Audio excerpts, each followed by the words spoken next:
그 찬양과 경배가 회복됨. 우리 그 이것이 우리 신앙에서 얼마나 중요하고 어떤 역할을 하는지 우리가 이런 부분들을 이렇게 잘 보는 게 되게 중요하고, 무엇보다 우리 예배가 더 깊이 자라게 될 때 우리가 하늘나라에 가서 우리 계속 경배 찬양한다 그랬잖아요. 그러니까 우리 경배가 계속 여기서 찬양 경배가 자라가고, 그때 주님 앞에 우리가 온전한 마음으로 예배 드리는 그런 자리로 가야 되지 않겠나 싶어요. 요한계시록 그 4장과 5장과 특별히 요한계시록에 보면 4장, 5장, 7장만이 아니고 되게 많이 나오더라고요. 찬양 경배하는 장면이. 하늘의 예배가 되게 많이 소개되는데 전부 찬양 경배예요.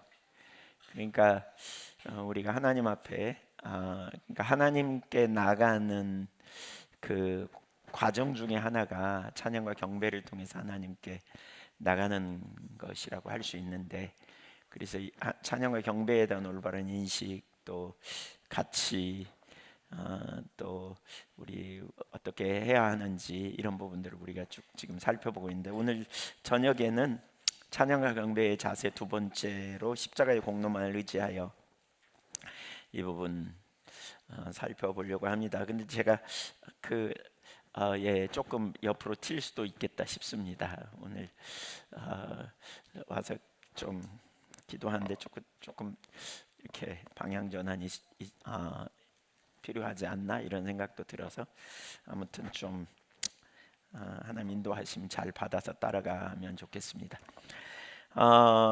그러니까 마음을 다해 우리가 하나님을 찬양하는 것 오후에 살폈잖아요. 마음을 다해 우리가, 그래서 세 가지 살폈는데, 그러니까 신학적으로, 그러니까 성경적인 부분에서 우리가 하나님을 찾을 때 마음을 다해 찾는 것이 성경적이라고 그랬고요. 그다음에 두 번째로는 이제 우리가 잊어버렸네. 갑자기 생각이 안 나네. 똑같이 잊어버렸나요? 다시 할까요? 네, 뭐라고요? 크게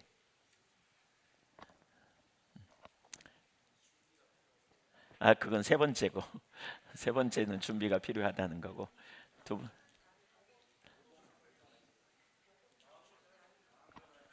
예.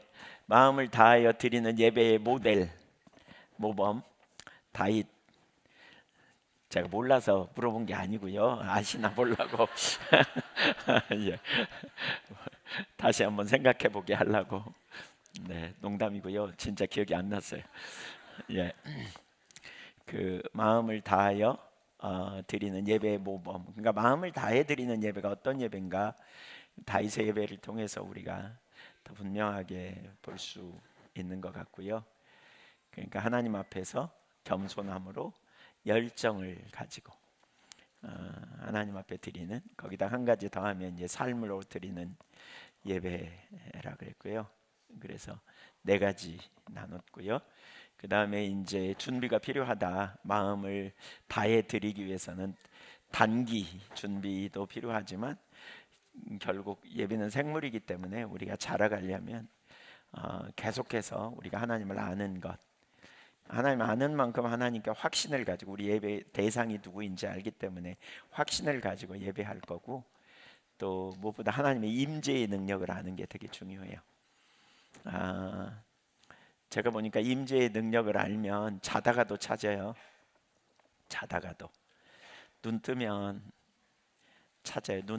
떠도 뜨자마자 하나님 찾는 거죠. 어디 있는지.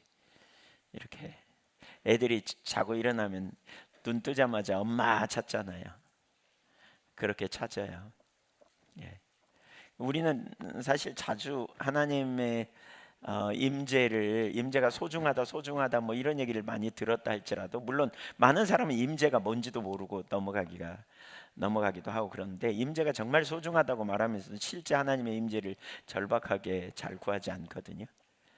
근데 하나님의 임재가 제가 그러니까 창세기부터 요한계시록까지 진짜 하나님이 우리와 함께 하신다는 표현, 그리고 위기와 문제가 있을 때 하나님이 당신의 백성에게 함께 하심으로 그 하나님의 백성다운 정체성을 갖도록 행하시는 것은 결국 하나님 임재더라고요. 보세요. 하나님 어디 계세요? 우리 안에 오셨잖아요. 성령으로 우리 안에 오셨죠. 우리 성전 삼는다. 그 성전이라는 단어가 나우스라는 말로 그 성삼위, 그러니까 지성소가 있는 성전을 가르쳐요. 성령으로 우리 안에 내주하시는. 그래서 가장 가까이에 계시는, 가장 나와 함께 하시는. 제가 아침에 눈 뜨면 제 아내가 옆에 있어요. 근데 제 아내가 모르는 생각을 제가 한단 말이에요. 어떤 때는. 근데 제 아내가 모르는 생각을 저만 알고 있냐? 제 안에 계신 성령님이 알고 계시는 거죠. 그래서 하나님이 임재의 어떤 실제적인 영역은 우리 안에 계신 성령님인데, 성령님을 통해서 가장 가까이 계시는, 그래서 성령의 음성을 듣기 원하고 인도하심 받기 원하고 또 임재 가운데 있기를 갈망하고 이렇게 서는 그런 지속적으로 이러한 자리에 있는. 근데 그렇게 하려면 들어서 안 돼요. 하나님 찾으라는 말 아무리 들어도 잘 안 찾아지잖아요. 필요를 봐야죠. 하나님이 함께 계셔야 되는구나, 이걸 봐야 되죠. 이걸 알아야 우리가 하나님께 전부를 걸고 가죠. 진짜 하나님의 임재 없이는 안 되는구나, 이걸 인식하면. 애들한테 물어보세요. 엄마 없어도 되겠어? 이렇게 물어보세요. 예, 중학교쯤 되면 뭐 괜찮아요 뭐 이렇게.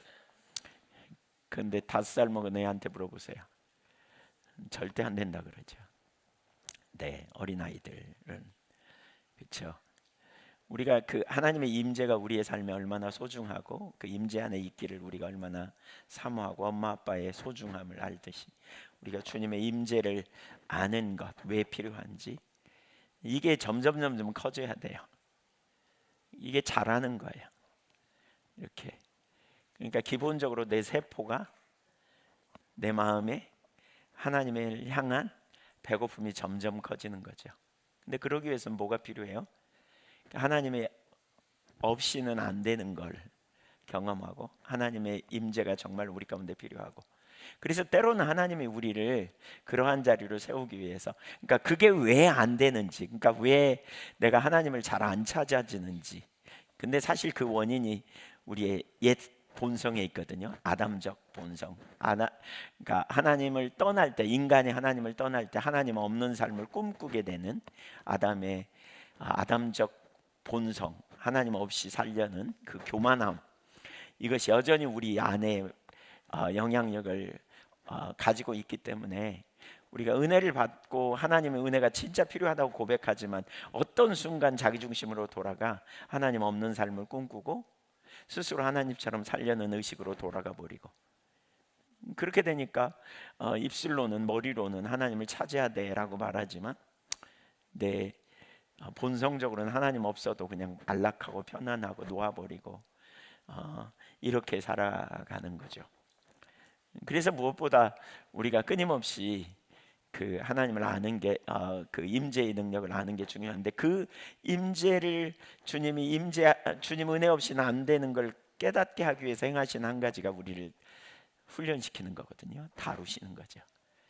예, 프로그램을 가지고 어떤 환경으로 인도하시고, 그래서 처절하게 우리의 힘, 우리의 능력, 우리의 자원으로 안 되는 걸 인식하고 항복하고 주님 은혜를 구하고 사모하는 길로 우리를 이끄시는 그 과정이 있죠. 그런 과정을 통해서 정말 하나님만 우리가 은혜를 구하고 찾고 열망하고 이 삶으로 나아가게 된.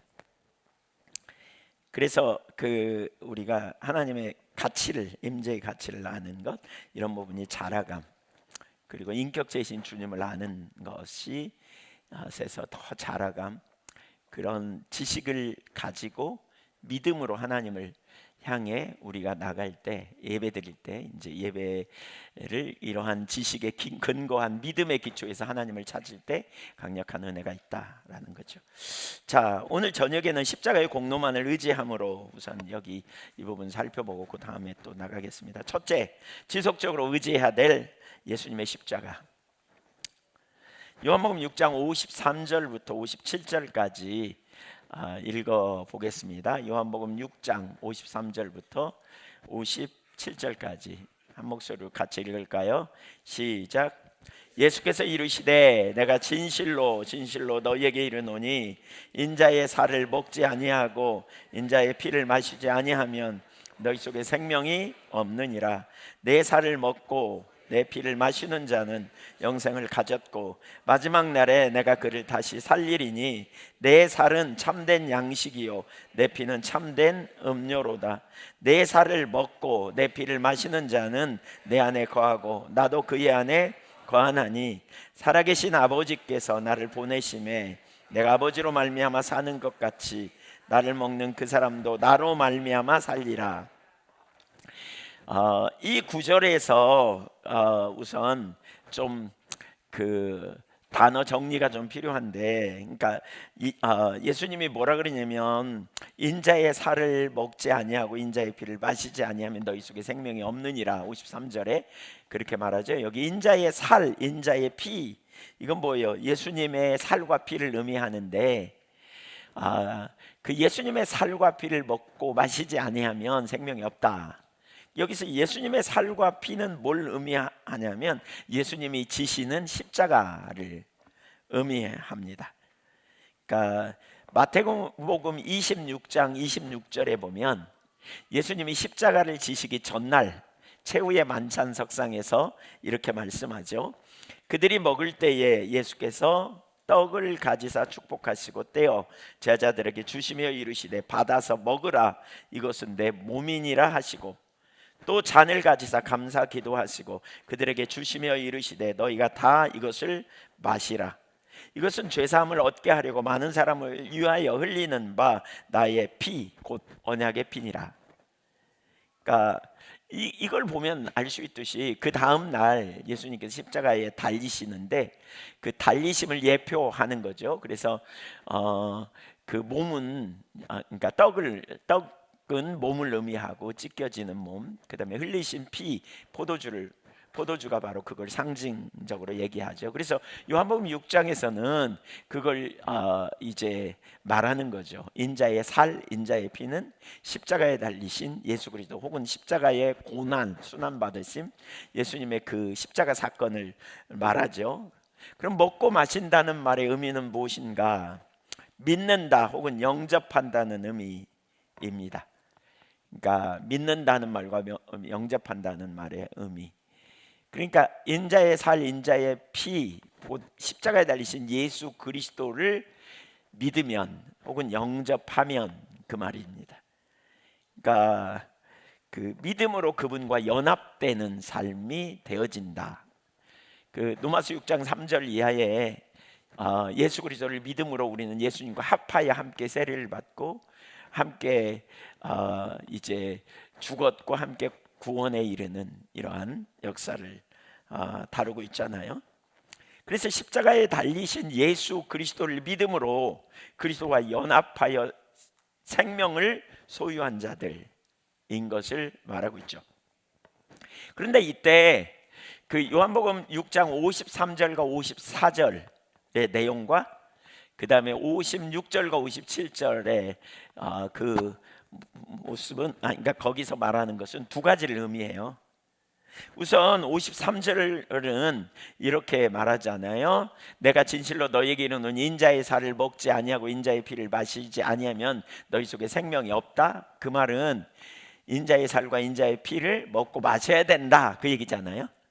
그러니까 이건 뭐예요? 복음의 길로 초청하는 거예요. 인자의 살을, 인자의 피, 십자가에 달리신 예수 그리스도를 믿음으로 연합하는 삶으로 초청하는 거예요. 그리고 54절을 올려줘 보세요. 그러면 어떻게 해요? 그러니까 먹지 아니하면 안 된다 그랬다면 54절에 내 살을 먹고 내 피를 마시는 자는, 영생을 가졌고 마지막 날에 내가 그를 다시 살리리니. 여기서 54절에서 내 살을 먹고 내 피를 마신다, 먹고 마신다, 이 단어는 현재형입니다. 현재형이에요. 그러니까 그 복음의 초청을 받고 누구든지 예수 그리스도, 십자가 달리신 예수 그리스도의 그 사건이 바로 자기의 죄를 위한 하나님의 구원의 그 기림을 믿음으로, 예수 그리스도를 믿는 자는, 올려주세요 그 구절. 예, 믿는 자는, 그러니까 54절, 믿는 자는 영생을 가졌다. 그러니까 완료죠. 이미 영생을 얻은 자이다. 그러니까 믿음으로 영생을 얻는 것, 이미 소유한 것을 말합니다. 그래서 마지막 날에 영생을 소유한 자로서 마지막 날에 다시 부활하게 될 거다. 지금 그 얘기하는 거죠. 예. 그런데 그러니까 누구든지 현재 예수 그리스도를 믿는 순간 영생을 얻는다는 거죠. 그 누구든지 이 복음이 이르는 곳, 또 이 복음을 듣는 자가 영생을 현재적으로 누린다, 그 말이에요. 근데 여기서 그치지 않아요. 56절을 보세요. 내 살을 먹고 내 피를 마시는 자는 내 안에 거하고 나도 그의 안에 거하나니. 여기 56절에서 먹고 마신다는 표현 동사도 현재형입니다. 근데 이건 뭐냐면, 그러니까 지속적인 믿음을 의미합니다. 그러니까 지속적인 믿음. 그러니까 54절에서의 현재형은 예수를 믿는 순간을 의미한다면, 누구든지 예수를 믿는 복음 제시를 경험하고, 53절에 누구든지 예수를 믿으면 그 순간 구원을 얻습니다. 근데 이게 땡이 아니라는 거예요. 56절에서는 예수를 구주로 영접한 이후에 지속적으로 동일한 믿음 가운데 우리가 붙들어야 된다는 거예요. 뭘? 십자가에 달리신 예수 그리스도의 대속의 은혜를, 그 사건을 계속해서 우리는 붙들고 믿음으로 반응하고 나가야 된다는 거예요. 그렇게 지속적으로 십자가의 공로를 의지하고 나갈 때 무슨 일이 벌어지느냐? 내 안에 거하고 나도 그의 안에 거한다. 그러니까 지속적으로 십자가의 공로를 의지하며 설 때에 우리가 주님 안에, 주님이 우리 안에 거하는 삶을 살게 된다. 지금 이 얘기하는 겁니다. 지속적으로. 그러니까 우리가 한번 예수 믿고 구원 받았어. 그러니까 이제는 어떻게 십자가는 처음 예수 믿을 때 끝이야, 이게 아니고 계속해서 십자가의 공로는 우리가 평생 동안 믿고 의지함으로 말미암아 나아가야 된다는 거예요. 그렇게 될 때 주님이 우리 안에, 내가 주님 안에 거하는 이 친밀한 인격적 관계가 된다는 거죠. 그러니까 매일매일, 그러니까 예수 믿고 구원 받은 것으로 끝나는 게 아니라 매일매일 주님을 의지하며 십자가의 공로를 의지하여 그분 안에서 살아가는 삶, 그리고 그것의 결과가 뭐냐? 57절을 보세요. 57절 시작. 살아계신 아버지께서 나를 보내심에 내가 아버지로 말미암아 사는 것 같이 나를 먹는 그 사람도 나로 말미암아 살리라. 그러니까 뭐예요? 예수로 말미암아 산다. 예수님으로 말미암아 산다는 거예요. 그러니까 뭐죠? 예수님이 나의 힘, 예수님이 나의 지혜, 예수님이 나의 의로움, 예수님이 나의 공급자, 예수님이 나의 능력, 예수님이 나의 피난처, 예수님이 나의 산성, 예수님이 나의 보호자, 바로 예수님 안에서 사는 거예요. 예수님 안에서 매일매일 십자가의 공로를 의지하여 주님 앞에 나갈 때, 그러니까 우리는 주님 안에서 사는 거예요. 이걸 뭐라 그래요? 그리스도인이라 그래요. 그리스도께 속한 사람, 그리스도를 의지하는 사람, 이런 사람이 된다는 거죠. 이게 복음입니다. 복음. 그러니까 복음은 죄사함을 받는 거, 뭐 이건 핵심적이고 너무 중요한 일이지만 거기만 머무르는 게 아니라는 거죠. 거기. 특별히 요한복음에서 집중적으로 가르치는 것 중에 하나가 뭐냐면 친밀한 지속적 교제를 가르치거든요. 그리고 우리가 예수 그리스도 안에서 하나님이 우리 아버지가 되시고 그 하나님의 생명으로, 하나님이 공급하는 자원으로 사는 삶을 이야기하고 있는데, 지속적인 예수님과의 연합을 이루는 실제적인 삶, 이 삶을 말할 때 우리는 지속적으로 예수 그리스도의 보혈의 공로를 계속해서 의지하며 살아가는 삶이 되어져야 된다는 거죠. 항상 매 순간마다 빠지지 않고. 왜요? 이게 뭘 의미해요? 뭘 가르쳐요? 우리의 자원으로 안 된다는 거예요. 우리는 그리스도를 의지하되, 이례적으로 의지하고 그 다음에는 구원 받았으니까 이제 내 힘으로 살아가는, 이게 아니라는 거예요. 그러니까 오늘날 복음이 잘못 오해되면, 우리는 죄의 문제만 해결해 주면 그 다음에는 우리 힘과 우리 능력으로 잘 살 수 있어요, 이렇게 생각하는 건 잘못된 거예요. 그러니까 인간에게 왜 복음이 필요하냐면, 하나님과의 관계에서 인간이 분리된 거예요. 그러니까 분리돼 가지고는 우리가 결핍에 이를 수밖에 없잖아요. 첫사람 아담이 선악과를 따먹고 그 하나님과의 관계가 깨지면서 나타난 가장 주된 특징은, 하나님과, 생명이신 하나님과, 창조주이신 하나님, 공급자이신 하나님과 관계가 분리된 거거든요. 그리고 분리되는 순간부터 인간은 결핍에 빠지게 돼요. 아까 오후 시간에 나눴잖아요. 탕자의 비유에서 그 아버지가 뭐라고 말하냐면, 누가복음 15장 갑자기 생각이 안 나는데 32절인가? 거기 보면, 하여튼 24절, 이내 아들은 죽었다가 다시 살아났으며 라는 표현을 해요. 그러니까 아들이 죽었다가 살아난 거예요? 아니면 어디 떠났다가 온 거예요? 떠났다 온 거죠. 우리 눈으로 볼 때는. 그렇죠? 근데 영적인 관점으로 볼 때는 하나님과 분리가 죽음이에요. 그러니까 예수를 믿는 것은 하나님과 우리가 죄의 문제만 잠깐 해결되고, 그 다음에 이제 우리가 주님과 계속 동행하는 삶 필요 없이 구원 받았으니까 내 자원, 내 능력, 내가 잘하는 사업, 내가 돈 벌어갖고 내 능력으로 살고, 또는 내가 남보다 뛰어난 실력 닦았으니까 그 실력 갖고 살고, 이게 아닌 거예요. 성경이 말하는 우리 그리스도인의 삶은 전적으로 주님과 동행하는 삶, 연합된 삶, 주님을 의지하는 삶, 이것이 우리의 신앙인 거죠. 지속적으로 이걸 잘 보여주는 예가 뭐예요? 그러니까 창조주와 단절된 삶. 우리는 피조물이고 하나님은 창조주시죠.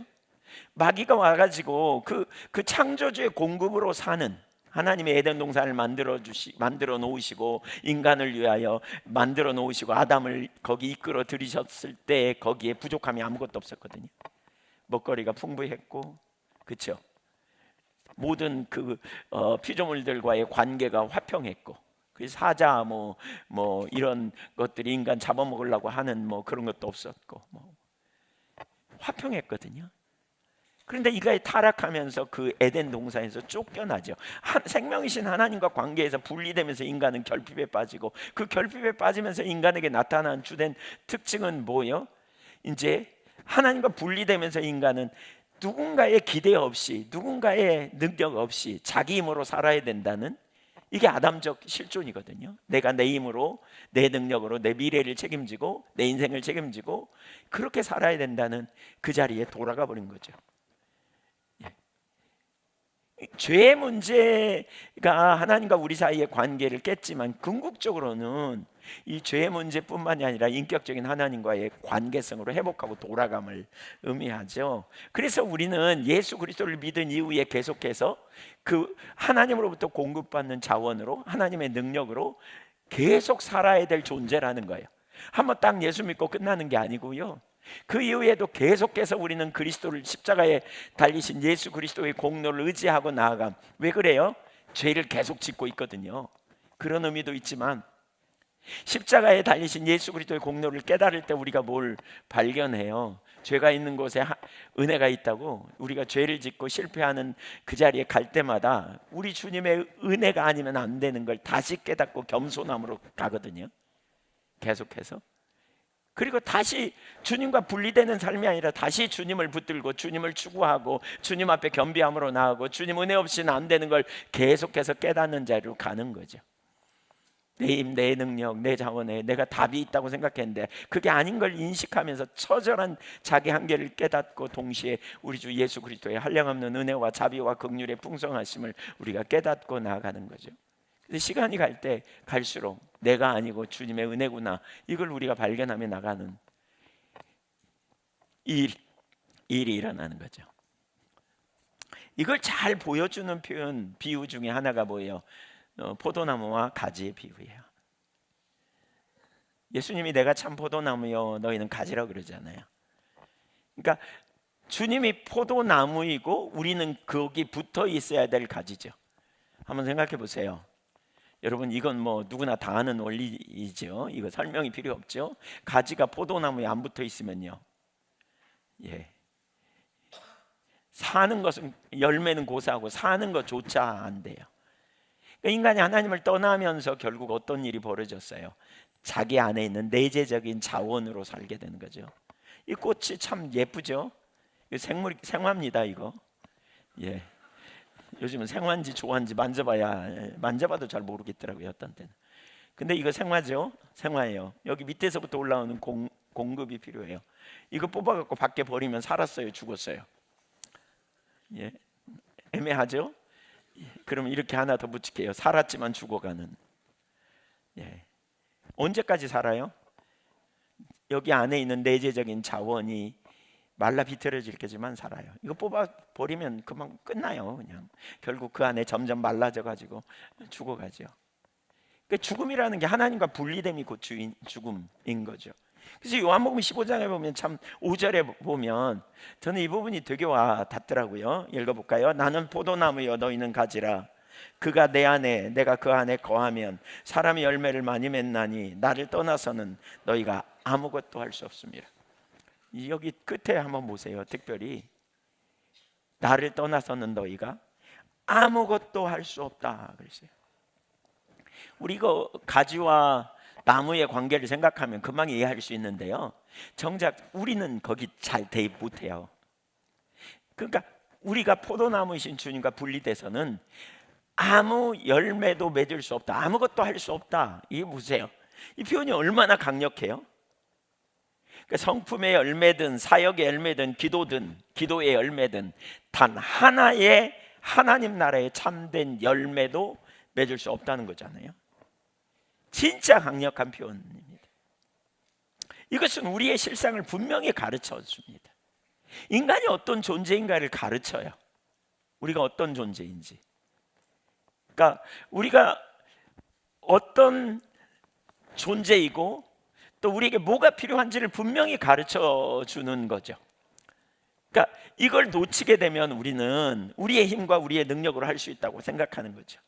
사실 인간에게 하나님을 기쁘시게 할 만한 아무런 능력이 없습니다. 그래서 하나님의 아들이 오셨고요, 이제 우리는 그 아들 안에서 살아가야 한다는 겁니다. 전적으로. 이것이 그리스도인의 삶이죠. 그리스도인의 삶. 갈라디아서 2장 20절을 보시죠.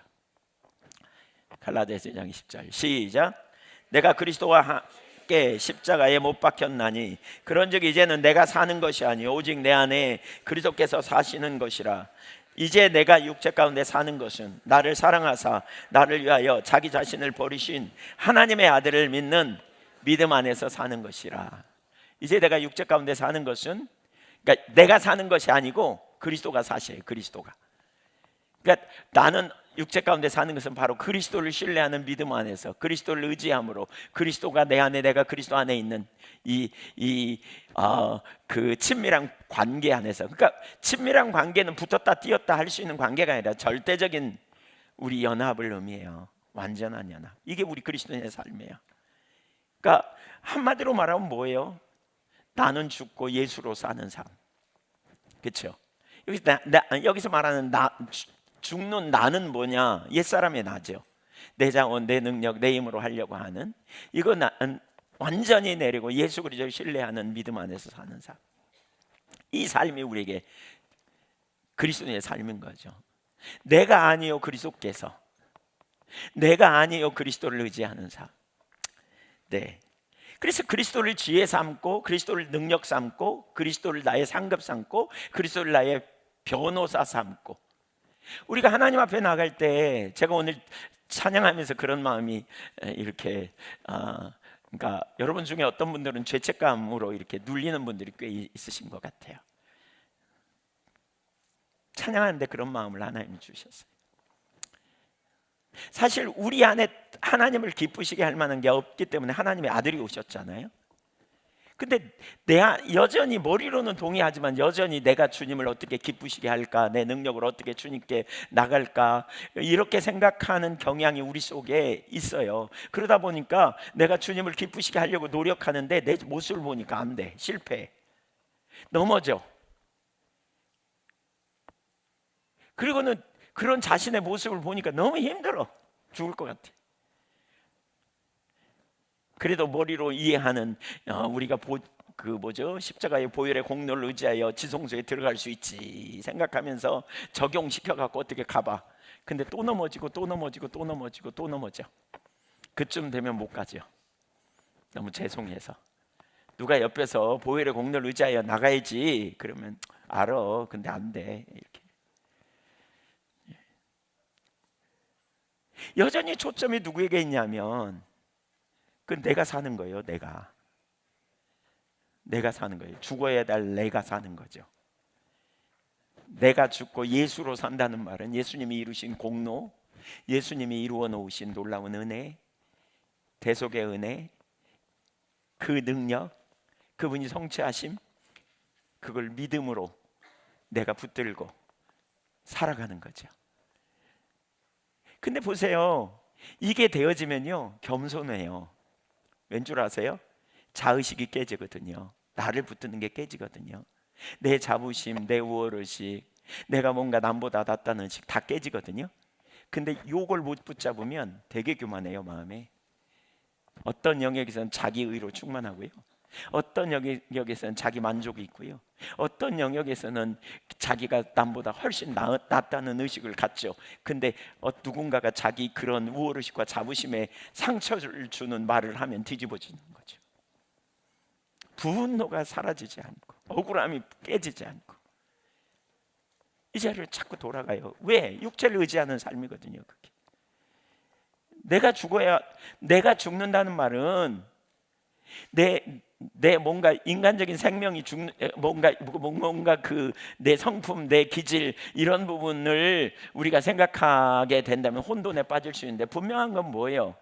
내가 그리스도를 의지하지 않고 내 자원, 내 노력, 그러니까 하나님 없는 삶, 아담적 실존이죠. 아담적 실존. 그러니까 그리스도 안에서의 은혜로 살아가는, 이루어 놓은 그 은혜와 그 놀라운 능력을 붙드는 삶이 아니라 내 능력, 내 힘, 내 자원, 내 노력으로 뭔가 주님을 기쁘시게 할 수 있다는 그 의식, 이런 영역을 여전히 붙들고 있는 그거, 그러니까 거기에 대해 죽는 거죠. 내가 죽는다는 말은 요게 완전히 박살나는 거죠. 그리고 나는 우리 주 예수 그리스도뿐, 예수 그리스도만이 우리의 유일한 생명이고 능력이 되는 삶, 요 삶을 사는 거죠. 여러분, 아담적 옛 본성, 이게 깨져야 되는데 이게 안 되면 우리는 하나님 자원의 삶, 뿌리로부터 올라오는 어마어마한 진액, 포도나무이신 주님이 생명을 주시되 풍성한 생명을 주시려고 이 땅에 오셨는데, 그 주님께 내가 붙어 있을 때 그 주님이 우리에게 공급하시는 어마어마한 생명, 고린도전서 1장 30절에 예수는 하나님께로 나서 우리에게 지혜와 의로움과 거룩함과 구원함이 되시는, 요한복음 14장 6절에 길이요 진리요 생명이 되시는 보혜사로 우리를 돌보시는 하나님의 놀라운, 주님의 놀라운 능력, 주님 안에서 하나님의 유업을 우리가 이 땅에서 누리는 실제적인 삶, 내가 한계를 경험할 때 내게 능력 주시는 그 주님, 가지로서 내가 이파리가 뭐 이렇게 좀 떨어지고 뭐 병이 올라고 그럴 때 뿌리로부터 그 가지를 살리기 위해서 공급되는 그 능력, 그 자원, 이 삶을 우리가 살아야 되거든요. 이 삶을 맛봐야 되잖아요. 이게 경험되어지고 이 능력을 날마다 우리가 누리고, 이 능력 안에서 우리가 정말 세상에서 우리의 자원으로가 아니라 하나님 자원의 그 놀라운 능력을 경험하는 삶이 되어져야 되잖아요. 근데 우리 옛 본성에 의해서 우리가 살아갈 때 그 하나님 자원의 삶은 이론에 불과하고요, 실제적인 능력은 아무것도 안 내는 거죠. 여러분 보세요, 이런 설교 우리 되게 많이 듣죠. 예를 들면 하나님이 누구를 들었어요? 하나님은 약한 자를 들어 강한 자를 부끄럽게 하신다. 고린도전서 1장 26절 이하에 미련한 자를 들어 지혜로운 자를 부끄럽게 하신다. 예. 문벌 좋은 자를 부끄럽게 하신다. 누구를 들어? 약한 자, 없는 자, 가난한 자, 힘없는 자, 뭐 이런 자들. 어떻게 약한 자가 강한 자를 부끄럽게 해요? 그게 바로 아까 그거잖아요. 고린도전 1장 30절에 예수는 하나님께로 나서 너희는 하나님께로 나서 그리스도 예수 안에 있고, 우리가 그리스도께 접붙여진 자예요. 그런데 그 예수님은 하나님께로 나서 우리에게 지혜와 의로움과 거룩함과 구원함이 되신다는 거예요. 예수님이 나를 의롭게 해주시는 거죠. 계속 공급함으로 말미암아 죄를 이기고 세상을 이기는 능력을 주시는 거죠. 순간순간 공급하시는 은혜를 우리 가운데 부어주신다는 거예요. 예수님이 나의 지혜가 되시는 거예요. 내가 어떻게 살아야 될지, 어떻게 판단해야 될지, 어떻게 행해야 될지, 그때 주님이 우리에게 오셔서 지혜가 되시는 거죠. 예수님이 우리의 변호사가 되시는 거죠. 하나님 앞에서 우리를 의롭다고 변호해 주시고, 또 순간순간 우리가 그 만나는 수많은 환경 속에서 우리가 사람들에게 오해도 받고 문제도 경험하고 뭐 억울함도 경험하지만 우리 주님께서 결국 우리를 변호해 주시고 우리의 머리를 들어주시고 우리를 승리케 해주시는 놀라운 은혜를 경험하는 거죠. 근데 그 은혜가 실제가 되려면 뭐가 필요해요? 나는 죽고 예수로 사는, 나를 기대하는 게 아니라 우리의 초점이 항상 주님께 가 있는, 언제나 십자가의 보혈의 공로를 우리가 의지한다는 것은 내가 십자가 앞에 설 때 내 속에는 여전히 선함이 없고 여전히 나는 주님의 은혜가 없으면 안 되는, 그러니까 예수 믿고 많은 사람이 구원받았다 그러면 그 다음에 여전히 아담적 본성의 삶으로 또 돌아가 버리는 경향이 오늘날 얼마나 우리 가운데 팽배한지 모르겠다 싶어요. 제가 개인적으로 그런 경험을 좀 해요. 요즘 무슨 경험이냐면 하나님 자원의 삶. 너무 신나요, 어떤 때는. 근데 그 중에 하나가 이거예요. 어느 날 기도하는데 하나님 저에게 이렇게 감동하셨어요. 주의 이름을 부르는 자는 구원을 얻으리라. 이거 다 아는 구절이죠. 로마서에 나오는, 또 사도행전에도 나오고. 근데 그날 그 말씀이 깨달아졌어요. 제게 선명하게. 주의 이름을 부르는 자는 구원을 받으리라. 제가 그 의미가 뭔지를 깨닫게 됐어요. 제가 그 뒤부터 어려움이 오거나 문제가 생길 때마다 예수님을 불러요. 예수님, 예수님, 예수님. 여기엔 세 가지 의미가 있어요. 첫째는 뭐냐면 예수님이 저의 유일한 주인이십니다. 두 번째는 저는 예수님 앞에 완전히 항복합니다. 세 번째는 예수님만이 저의 구원자이십니다.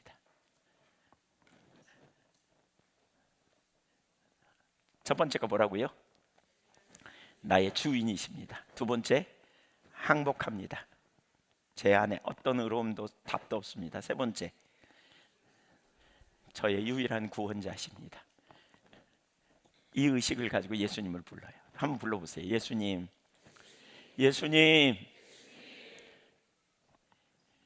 너무나 놀라운 은혜를 제가 체험한다는 게 뭐냐면, 속이 뒤집어진 일 있잖아요.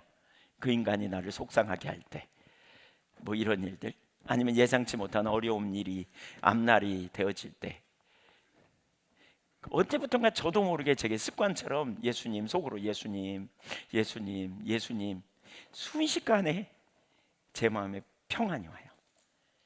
선명하게 주님이 인식되면서 염려가 맡겨지고 놀라운 자유함이 있고 기쁨이 있고. 최근에 우리 저기 권사님 가정에 아버님이 돌아가시려고 그래서 임종하러 갔어요. 갔는데 막 신음이 있어요. 그리고 복음에 대하여 이렇게 좀 더 나누고 싶은데 이게 잘 안 되는 거예요. 그래서 막 아파하세요. 그때 제가 뭐라 그러냐면, 예수님 도와주세요.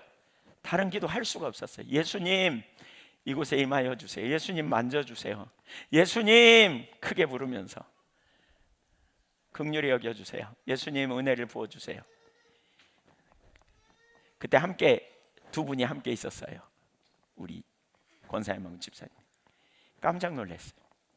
금방 잠잠해지시고 금방. 그러니까 더 신나더라고요. 개인적으로는 주님을 부르면 주님의 능력이 우리 가운데 함께하고, 이거 그냥 주문처럼 외우는 게 아니에요. 인격체신 주님을 인식하고 주님 자신을 구하고 주님의 임재를 갈망하고 부르는 거예요. 한번 따라서 해보세요. 예수님. 그냥 따라서 하지 말고 주님 불러보세요. 예수님, 나의 주님, 제가 항복합니다. 제 안에 답이 없습니다. 주님이 저의 생명이십니다. 저의 구원자이십니다. 제 마음에 감정의 파도가 있어요. 예수님, 저를 도와주세요. 염려가 있어요. 예수님, 저를 도와주세요. 우리의 자원이 아닙니다. 우리 안에 능력이 있지 않습니다. 우리 안에 해답이 있지 않습니다. 여러분, 우리가 많이 해봤죠? 우리의 힘으로 해보려고 해봤죠? 답을 얻으셨어요? 결론이 뭐예요? 결론이 뭐예요? 안 된다. 내 힘으로 안 된다. 그러면 많은 사람이 예수 믿기 어렵다 이렇게 표현하더라고요. 아니에요. 예수 믿기 어려운 게 아니에요.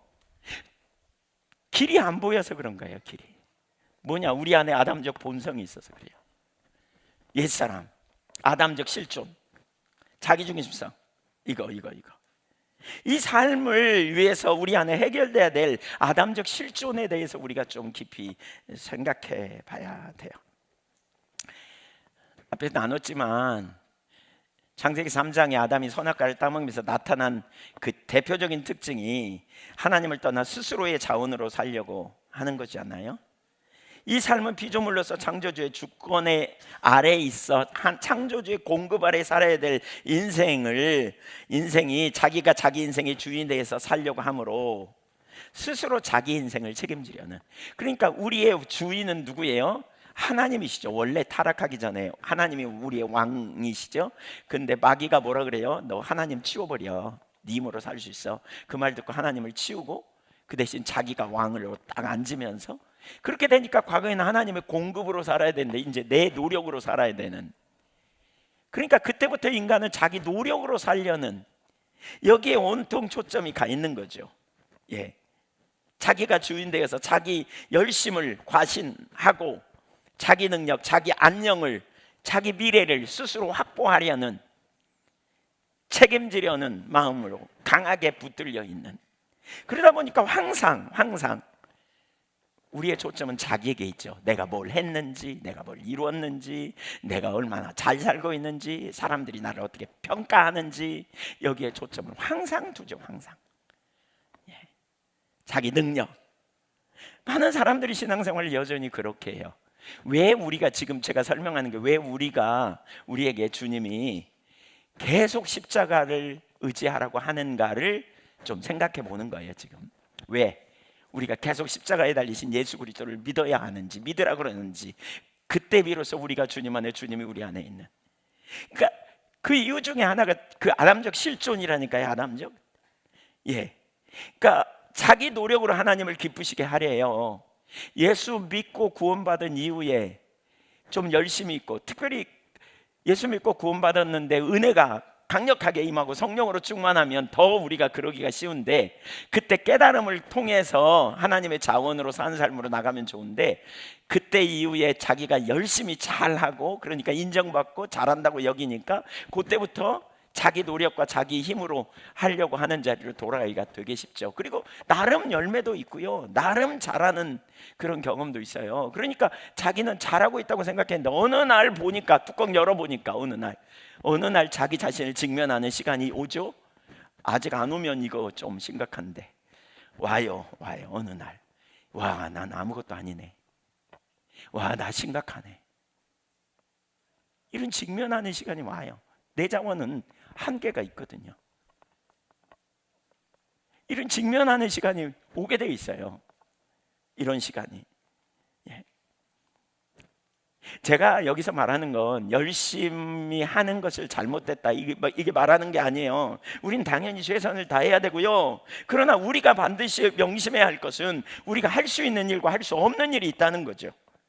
그리고 우리가 할 수 있는 일은 최선을 다해 열심히 해야 돼요. 그리고 할 수 있는 힘을 주신 주님께 감사하고, 할 수 없는 일은 주님께 맡기고 주님을 힘입어 사는 일이 필요하죠. 내 힘으로 안 되는 것에 절망하지 않고 그 대신 내게 능력 주시는 주님께 우리가 초점을 두고, 심지어 생각해 보세요. 주님이 하늘 그 자리를 포기하고 하나님의 아들됨과 동등됨을 취할 것을 여기지 아니하시고 자기를 비워 종의 형체를 가져 우리와 같은 모양으로 오심은 전적으로 어떤 의미에서 보면 나를 위한 거거든요. 어떤 의미에서 여러분 한 분 한 분을 위한 것이잖아요. 하나님이 나를 위해서 오셨다면 단순히 나를 구원해 놓고 그 다음에 네 힘으로 살아보라가 아니라는 거죠. 우리는 그분 안에 있는 우리를 접붙여서 우리가 그분 안에 영원한 삶을 살게 하시려고 하는 그 공로, 그 은혜, 이게 곧 하나님의 자원의 삶인 거죠. 그래서 우리는 그분의 능력을 경험하고 그분의 은혜로 사는, 주님이 우리의 피난처이시고 공급자이시고 인도자이시고 길과 진리와 생명이 되시는 삶, 요 삶을 우리가 살아가는 것이죠. 요 삶을 살아가야 돼요. 이제 그 삶을 좀 살아야 될 때가 되지 않았어요? 이런 설교 많이 들으셨잖아요, 그렇죠? 제가 어느 날 깜짝 놀랐어요.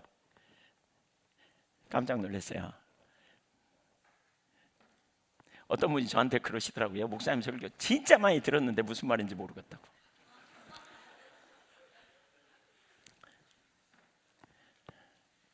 근데 이제 무슨 말인지 알겠다고.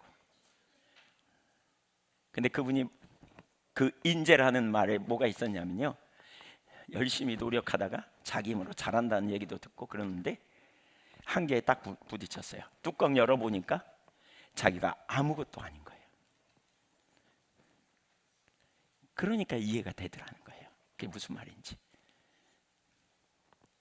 그러니까 이해가 되더라는 거예요. 내가 아니고 그리스도께서, 내 자원이 아니고 철저하게 주님 자원으로 사는 사람. 그분은 그냥 저를 유한답시고 얘기하는데 저는 좀 힘들더라고요. 야, 그래도 어쨌든 감사하다 속으로 생각하긴 했죠. 근데 이게 안 보여요. 사실 안 보여요. 왜냐하면 여러분 이 부분 잘 안 보입니다. 제가 알아요. 진짜 많은 분이 안 보여요. 안다고 생각하지만 안 보이더라고요. 그러니까 여전히 자기 자원 붙들고 있어요. 여전히 자기 능력 붙들어요. 여전히 자기 의에 빠져 있고요. 여전히 자기를 과신해요. 나를 완전히 놓아버리고 주님을 전적으로 붙드는 삶으로 나가야 되는데 이게 잘 안 되는 것 같아요. 이게 잘.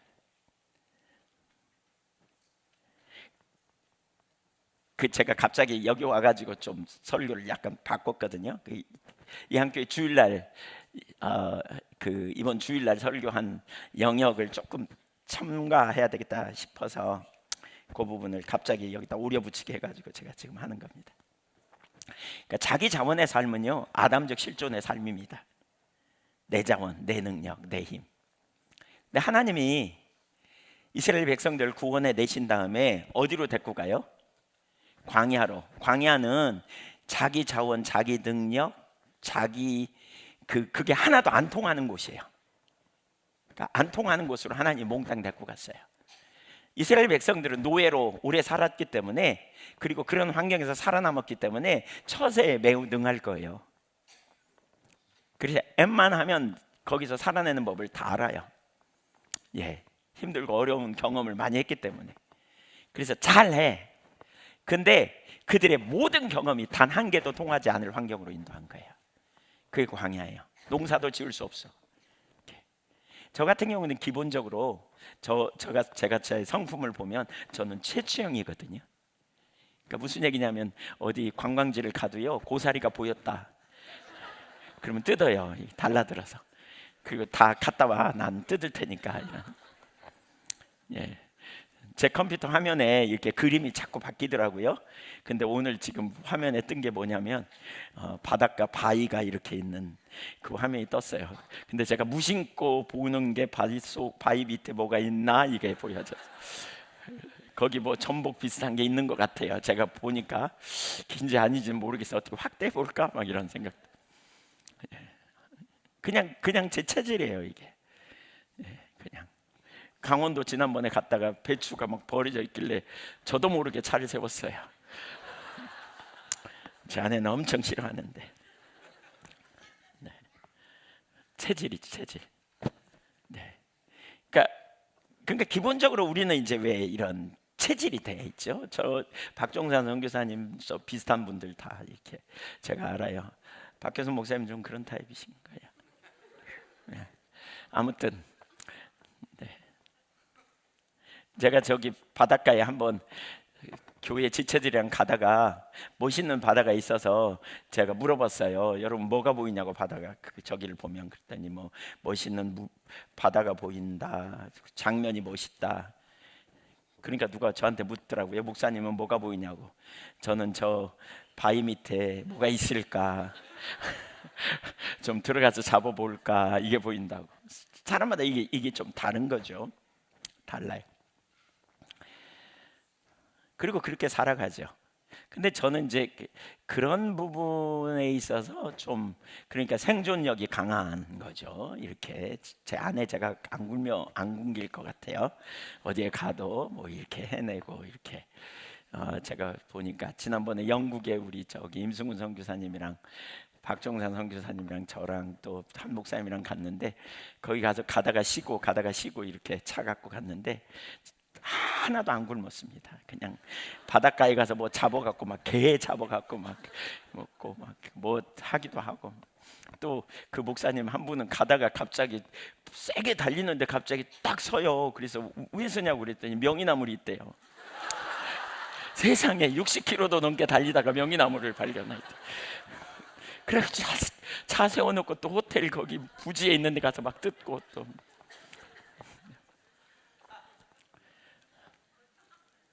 우리의 우리는 본능적으로 이렇게 뭔가 자기의 익숙한 삶을 살아가는 거죠. 근데 이 체질이 변해야 돼요. 체질이 변해야 돼요. 주님 안에서 그리스도인으로 사는 삶은. 근데 우리의 체질은 제가 지금 말하는 건 최치형이냐 아니냐를 나눴다면 우리의 체질은 모두 다 아담적 실존 안에 있어요. 자기 중심적인. 그러니까 아담적 삶이 뭐냐면 자기 확보로 버티는 삶이에요. 창세기 3장 19절을 한번 보시면 이런 표현이 있어요. 내가 흙으로 돌아갈 때까지. 네, 두 번째 원고가 갔는데 못 찾았나 보다. 내가 흙으로 돌아갈 때까지 얼굴에 땀을 흘려야 먹을 것을 먹으리니 내가 그것에서 취함을 입었음이라. 너는 흙이니 흙으로 돌아갈 것이니라 하시니라. 원래 노동은 하나님이 주신 신성한 거잖아요. 타락 이전에도 노동이 있었어요. 그렇죠? 그리고 귀한 소명이죠. 이때 노동은 근데 뭐냐면 창조의 하나님과 함께 동역자로서 우리가 그분의 창조에 동참하는 일을 감당하잖아요. 그러니까 인간이 그래서 인간을 뭐라 그랬어요? 부섭정자 그렇게 말하잖아요. 하나님과 동역자로서의 노동을 하는, 생육하고 번성하고 또 경작하고 다스리는 이 사명이 있어요. 근데 인간이 타락하면서 이 땀의 의미가 달라져 버렸어요. 어떻게 달라졌습니까? 하나님을 떠난 인간이 하나님 없어도 살 수 있다는 유혹을 받은 이후에 하나님의 공급과 자원으로 사는 것이 아니라 자기가 자기 왕이 되면서 자기 인생을 책임지는 자기 확보의 자리로, 그러한 체제로 굳어져 버렸어요. 내가 내 인생을 책임져야 한다는 의식을 어느 순간부터 이게 우리의 생존의 기본값으로 가지게 된 거예요. 이런 체질이 된 거예요. 그때부터 인간들의 삶에는 한 가지 특징이 나타났습니다. 일이 수단이 아니라 생명의 근거가 되기 시작한 거죠. 성취와 돈이 사용하는 도구가 아니라 의지하는 기둥이 된 거죠. 자신이 자신의 주인이 되어 살면서 자기가 자기 인생을 책임지려고 하니까 이게 이제 복잡해지기 시작한 거예요. 왜냐하면 오늘은 어떻게 살았는데 내일 어떻게 살지? 이런 염려가 생기기 시작한 거예요. 그러니까 성경 뭐라고 했어요? 내일 일은 내일이, 그러니까 하나님께 맡기라고 그러잖아요. 근데 자기가 주인 되면 오늘로 내가 내일의 내 미래를 책임지기 위해서 뭔가 해야 된다는 거죠. 문제는 뭐냐면 내일을 내가 통제해야 되는데 통제할 수가 없는 상황인 거죠. 왜냐하면 내일이 내 손에 들어와야지 안 되거든요. 그래서 아담적 작동 원리는 이겁니다. 삶의 작동 원리는 뭐냐? 내가 확보해야 된다는 거예요. 더 많이 준비하고 더 많이 쌓아놓아야 마음이 놓이는 거죠. 그런데 쌓을수록 혹시 부족할까? 이런 두려움이 우리 속에 많아지는 거예요. 결국 결핍, 비교, 그리고 돈을 구원자로 여기는 삶으로 가는 거예요. 자꾸. 그러면서 관계의 긴장이 함께 커지는 자리로 가는 거죠. 그럼에도 불구하고 아담적 삶은 그런데 모으면 모을수록 더 무거워지고 마음은 더 눌려요. 왜냐하면 뭔가 부족한 것 같아. 계속해서 더 많이 채우고 더 많이 가져야 될 것 같아. 내 미래를. 그래서 인간은 연약하고 현실은 거칠기 때문에 불안은 누구에나 다 있기 마련입니다. 다만 문제는 그 불안을 내가 책임지려고 하는 의식을 가지고 끌고 가려 하는 것, 이게 아담적 실존입니다. 삶의 주인이 나니까요. 삶의 주인이 나니까요. 앞날을 생각하면 불안하죠. 두렵죠. 왜? 내가 주인이니까. 여러분 어떠세요? 염려하지 말라. 뭐 누구는 그러더라고요. 366번이 있다. 매일 한 번씩 듣고 윤년이 있은 달은 또 한 번 더 들으라고. 예, 하루도 빠지지 않고 염려하지 말라. 아무리 들어도 염려가 끊어지지 않아. 왜? 뭐가 없냐? 사실 염려가 내려지려면 우리 인생의 주인이 바뀌어야 돼요. 아담적 실존이 깨져야 돼요. 철저하게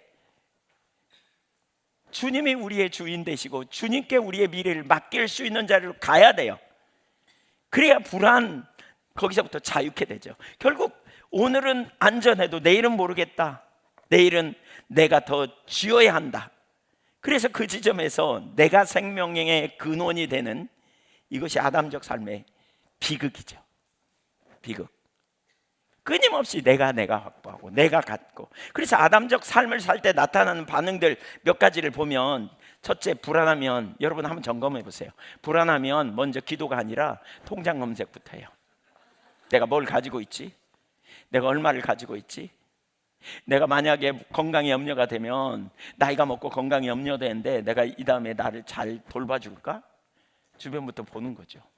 통장, 돈 얼마 있나? 그걸로 안심. 만몬이죠. 만몬. 신이 되는 거죠. 만몬신. 이런 자리에 가는. 둘째, 조금만 더라는 단어를 끝이 없이 해요. 돈이든 성과든 스펙이든 채워도 만족이 오래 안 가요. 계속 조금만 더, 조금만 더, 조금만 더. 왜? 더 있어야 안전할 것 같거든요. 더 있어야 내 미래를 보장할 것 같거든요. 더 많이 소유해야 될 것 같거든요. 세 번째, 쉬어도 쉬지 못해요. 몸은 쉬는데 머리는 계속 계산하고 걱정해요.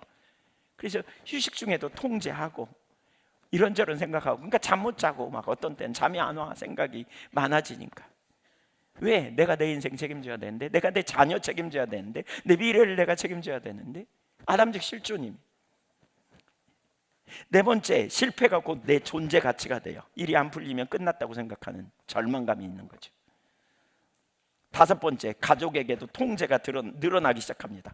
배우자, 자녀가 잘 되어야 내가 안심하니까. 그러니까 잔소리해. 계속 간섭해. 계속 자녀들 잘못하면 그냥 안 둬. 가족들 그냥 내버려 안 두는 거예요. 그냥 통제하고 너 그러면 안 돼. 막 이렇게 얘기하는 거죠. 하나님께 맡기는 일이 안 되는 거예요. 맡겨. 사실 하나님 자원에 살면 하나님께 맡기는 거거든요. 그러니까 마음이 얼마나 불안하겠어요. 이런 사람 벌써 여기까지만 봐도 불안하잖아요. 피곤해요. 피곤해. 안식이 어딨어? 히브리서 4장에 안식이 있다 그러는데 안식이 없는 삶인 거죠. 여기에는 안식이 없어요. 염려가 끊어지잖아요. 여섯째, 남이 잘 되면 축하보다 비교가 먼저 나와. 나는 뭐야 이렇게. 일곱째, 나눔이 아까워지고요, 움켜쥐는 게 기본이 됩니다. 혹시 나중에 필요하면 어떠해? 그리고 손이 떨리는 거죠. 이렇게 손이 절대 안 펴져. 여덟째, 오늘이 사라지고 내일만 삽니다. 오늘 감사할 게 있어도 감사 못해. 왜? 내일 걱정이 오늘에 감사할 내용을 다 갉아먹어 버려요. 솔직하게 한번 돌아보십시오. 여러분의 삶은 아담적 삶입니까? 하나님 그리스도 안에서 하나님의 은혜로 살아가는 삶입니까? 직면할 때가 됐어요. 직면해야 돼요. 저희 청년들이 요즘 저한테 우리 목사님이 직면에 꽂혔다 이렇게 표현하는데, 직면이 뭐예요? 내가 지금 그런 상태에 있다면 내가 그렇다고 인정하는 거예요. 근데 직면이 돼야 돌아서거든요. 내가 그렇긴 한데 나만 그런 게 아닌 것 같다, 분위기가. 웃고 그냥 넘어가니까. 그러니까 웃고 넘어가고 그냥 또 잊어버려요. 내년에 봐요, 빠이빠이 이러면서. 근데 직면은 뭐예요? 그 상태를 인식하고 그 자리에서 하나님 앞에 대면하는 거죠. 무릎 꿇는 거예요. 하나님, 제가 뭐가 문제예요? 의식을 가지고. 우리가 그 자리에 있지 않은지 돌아봐야 돼요. 거기에는 안식이 있잖아요. 거기에 하나님 자원의 삶은 불가능해요. 다른 측면의 삶을 얘기해 볼게요. 은혜로 주어진 삶, 즉 하나님이 공급하시는 만나로 사는 삶. 만나. 출애굽하던 이스라엘 백성들에게 양식이 떨어졌습니다. 그들은 처세에 능했습니다. 아까 나눴지만 웬만큼 뭐 비빌 엉덩이 있으면 그들은 잘했을 겁니다. 나름대로 기가 막힌. 근데 하나님은 완전히 코너로 몰아놨어요. 완전히 아무것도 할 수 없는 환경으로 몰아놨어요. 왜요? 훈련시키는 거, 훈련. 완전히 코너로. 그래가지고 그들은 거기서 어떻게 해요? 지금 네. 그러니까 한편으로는 양식이 똑 떨어져 버렸어. 농사를 지을 수도 없고 사 먹을 수도 없는 환경이에요. 어디 가서 뭐 있어야 훔쳐라도 먹지. 그 모든 게 불가능한 이런 상황이라면, 양식이 없으면 죽는 수밖에 없는 그 환경으로 하나님 인도하신 거예요. 근데 하나님은 만나를 주십니다. 16장 4절, 출애굽기 16장 4절 보세요. 시작. 그때 여호와께서 모세에게 이르시되, 보라, 내가 너희를 위하여 하늘에서 양식을 비같이 내리리니 백성이 나가서 일용할 것을 날마다 거둘 것이라. 이같이 하여 그들이 내 율법을 준행하나 아니하나 내가 시험하리라. 네. 양식을 어떻게 내리신다고요?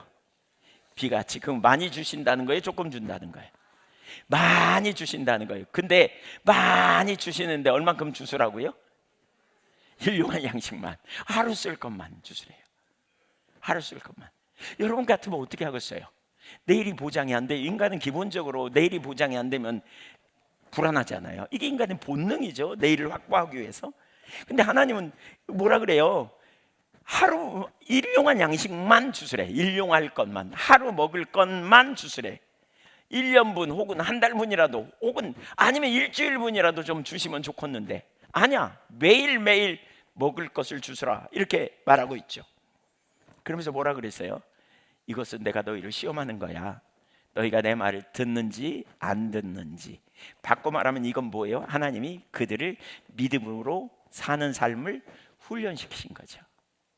믿음으로 사는 삶을 훈련시키신 거예요.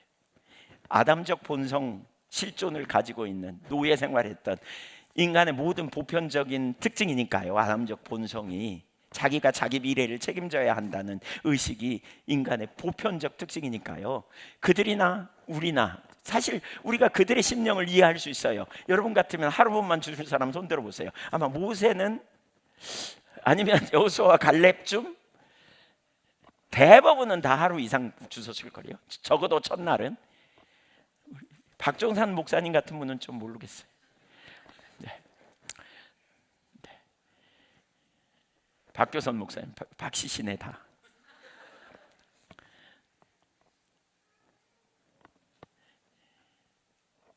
근데 대부분은 다 많이 주셨을 거예요. 그래봤자 그게 그거지만.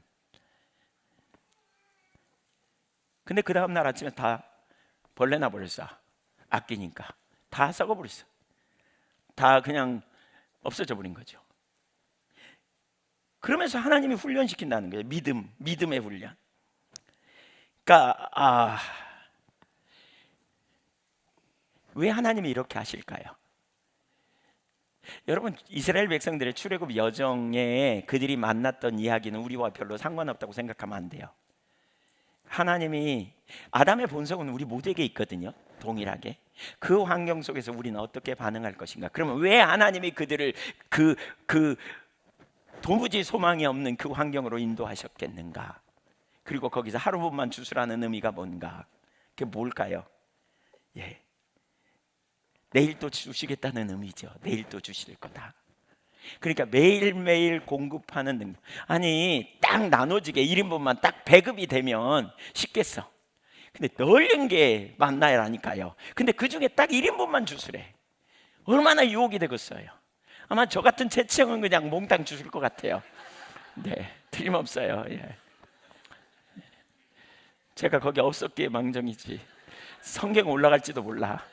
이모 같은 인간은 뭐 이러면서 이길 수가 없다 뭐 이러면서 예. 욕심이 발동하여 뭐 이러. 틀림없어요. 저는 거기 제가 있었으면 그랬을 것 같아요. 근데 이걸 통해서 하나님이 뭘 하시려고 하는지. 예. 그러니까 인간의 소유는, 인간의 생사는 그 소유의 넉넉함에 있지 않다는 것을 주님이 가르치는 거죠. 지금 가르치는 거예요. 그러니까 우리가 하나님 자원의 삶을 살아야 되는데, 그리고 하나님을 전적으로 의존하고 그분의 은혜 아니면 살 수 없다는 사실을 인식하고 우리가 따라가는 건데, 여기서 우리가 볼 수 있는 중요한 한 가지는 하나님의 우리를 빚으시는 훈련을 한다는 거죠. 신명기 8장 3절을 한번 보실까요? 신명기 8장 3절 시작. 너를 낮추시며 너를 줄이게 하시며 또 너도 알지 못하며 내 조상들도 알지 못하던 만나를 내게 먹이시는 것은 사람이 떡으로만 사는 것이 아니요 여호와의 입에서 나오는 모든 말씀으로 사는 줄을 내가 알게 하려 하심이니라. 여러분 거기 앞부분 보세요. 하나님이 훈련시킨다는 개념을 저는 꼭 가졌으면 좋겠어요. 제가 보니까 하나님 훈련시켜요. 그 누구죠? 영적 지도자 만들기.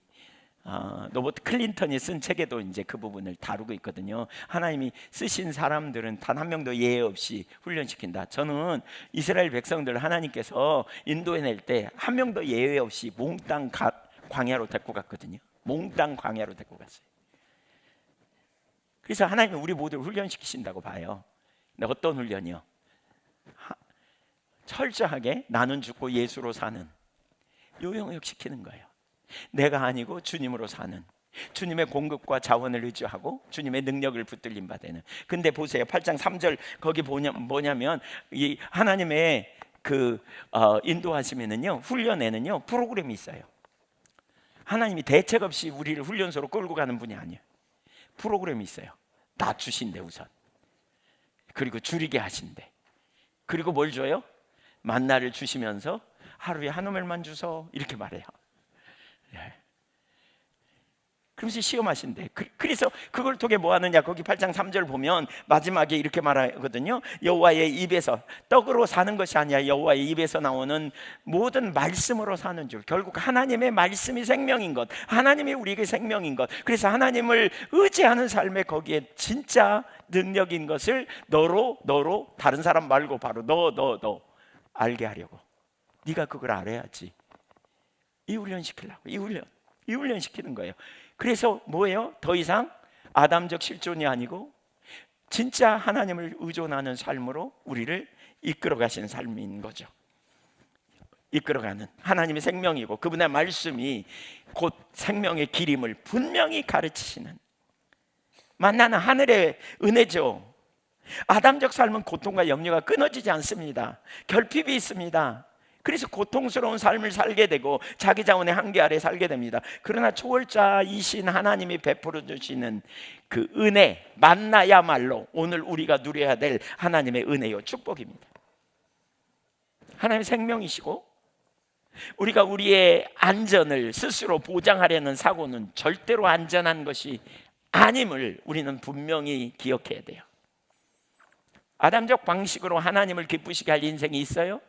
없어요. 근데 이걸 잘 모르니까 여전히 죄책감에 빠지는 거예요. 이걸 잘 모르니까.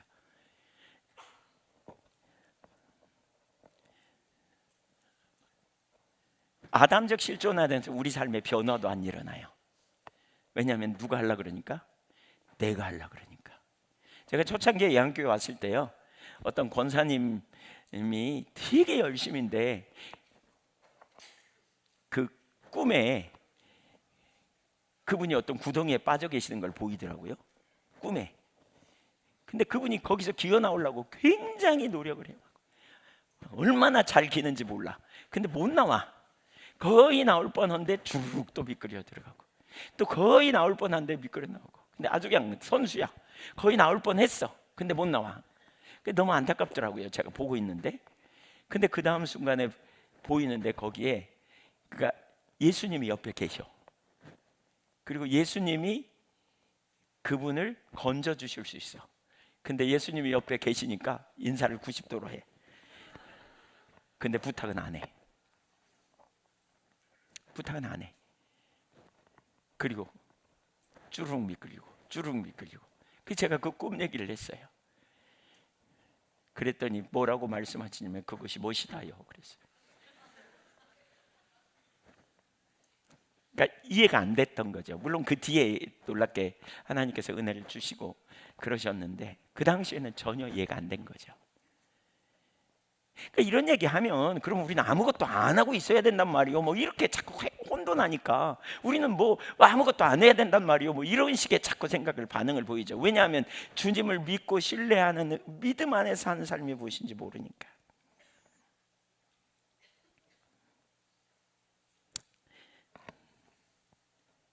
무엇보다 중요한 건 우리가 주님 손에 있고 주님을 의지하는 거예요. 하나님은 계획을 금하신 것이 아니라 내일의 주인 노릇을 내가 하려는 태도로 하나님의 베푸실 은혜를 기다리지 못하고 염려로 소비하는 것을 중단해라, 그 얘기예요. 내일은 우리 주님이 나를 책임지실 것을 신뢰하는, 내가 변화되는 것도, 내 필요를 채우시는 것도, 내 앞날을 인도하시는 분도 내가 아니고 주님이신 거예요, 주님. 근데 내 본성은 이걸 알면 좋겠어요. 이걸 아담적 실존 안에 익숙하다. 내내 그렇게 살아왔다. 그래서 항상 내가 하려고 그러고, 내 능력으로 하려고 그러고, 내 자원으로 하려고 그러고, 그리고 내가 좀 뭐 좀 잘하고 누가 인정받으면 금방 자부심 갖고, 그게 안 되면 초점이 이렇게 돌아가면 금방 자기 안에서 답을 찾으려고 그래요. 자기 안에서. 우리 안에 답이 없어서 예수님이 오셨잖아요. 우리는 예수 그리스도 안에서 답을 찾은 자예요. 예수 그리스도로 의로운 자예요. 예수 그리스도가 우리의 생명이고 예수 그리스도가 우리의 능력이잖아요. 근데 금방 자기 중심으로 돌아가면 답을 내 안에서 찾으려고 그래요. 내 환경에서, 내 상황에서. 내가 잘하면 우월의식, 못하면 죄책감, 아니면 실패감 빠지고, 그러다 보니까 절망하고, 그러다 보니까 우월의식 자부심 갖고, 그러다 보니까 낭망도 하고, 어떤 때는 우월의식 갖고 남 판단하고 정죄하고. 이걸 몽땅 뭐라 그러냐, 바울의 용어로 말하면 육체이고, 이게 몽땅 뭐냐, 교만이에요. 교만 못 벗어나요. 그러면 하나님의 은혜를 의지하고 전적인 주님의 놀라운 그 주님 안에서 주시는 은혜. 그러니까 이 교만함에 있으면 주님을 향해 나갈 때도요, 자기 자원으로 나가려고 그러니까 누가복음 18장에 바리새인처럼 나가는 거예요. 그렇게 노골적이진 않을지 모르지만 은연중에 내가 그래도 잘하지, 주님이 날 이뻐할 거야, 이러고 가는 거죠. 이사야 64장 6절에 보면 우리의 의는 더러운 옷과 같다, 이렇게 선언하죠. 우리의 의는 더러운 옷과 같다. 근데 걸레 걸치고 주님 앞에 저 이쁘지요, 그렇게 나가는 거죠. 자기 의에 의지하여. 이게 안 되니까 하나님의 아들 예수 그리스도가 오셔가지고 여전히 그 가운데, 아까 제가 우월의식과 자부심에 빠지거나 죄책감에 눌린 분이 많은 것 같더라고요. 아까 기도하는데 찬양하는데 그런 감동을 주셨어요. 그래서 제가 이 부분을 더 지금 집중적으로 나누는 거예요. 죄책감에 눌려있는, 그래서 거기서부터 자유함으로 주님을 의지하고 나오도록. 그러니까 이 아담적 본성을 더 깊이 이해해야 돼요. 실패감, 죄책감, 하나님 앞에 감히 못 나감, 영적으로 눌림. 열심히 노력을 해. 마음을 다해 하나님 찬양하라 그랬지, 어떻게 하라고 머릿속에서 1번, 2번, 3번 생각하면서 해. 근데 정작 죄책감이 있으면 주님 앞에 어떻게 친밀함을 가지고 나가겠어요? 어떻게 확신을 가지고 담대히 나가겠냐고요. 혹시 죄책감 가진 사람들은 이렇게 따라서 해보세요. 내가 죄인입니다. 이것이 납니다. 그래서 저에겐 예수님이 필요합니다. 뒤에 가서 좀 나눌 부분 있네요. 그 부분. 네. 하나님이 준비하지 말라는 게 아니에요. 예를 들면 만나 같은 경우에 여섯째 날에는 이틀분 주수라 그러잖아요. 하나님 우리 미래를 준비하기도 하고, 하나님 우리가 열심히 일해서 우리가 정말 우리가 최선을 다하여 하나님 나라와 영광을 위해 살아야 돼요.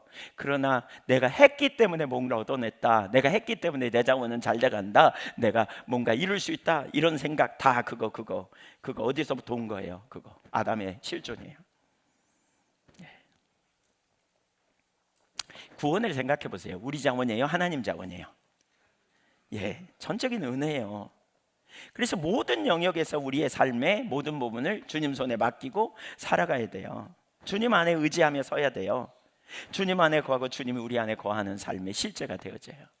이게 그래서 하나님이 당신의 백성을 광야로 이끌어요. 훈련해요. 연단해요. 제가 이 부분에 대해서 더 정리하면서 최근에 보니까 그러더라고요. 하나님이 저를 뭘 다루셨나, 저를 뭘 훈련시켰나. 제가 가만히 보니까요, 그 중에 하나가 뭐냐면 주신 범위 내에서 사는 훈련 시켰어요. 주신 범위 내에서 사는 훈련. 시골에서 목회할 때 하나님께서 조금 주셨어요.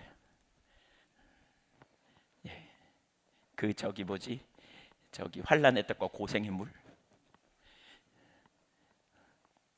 2번 안 갈 때도 많았어요. 아니, 저 2달 동안 장에 안 갈 때도 많았대요. 제 아내 표현이에요. 시골에서 사니까. 근데 놀라운 사실은 하나님의 공급이 있었어요. 그러니까 여러분 보세요.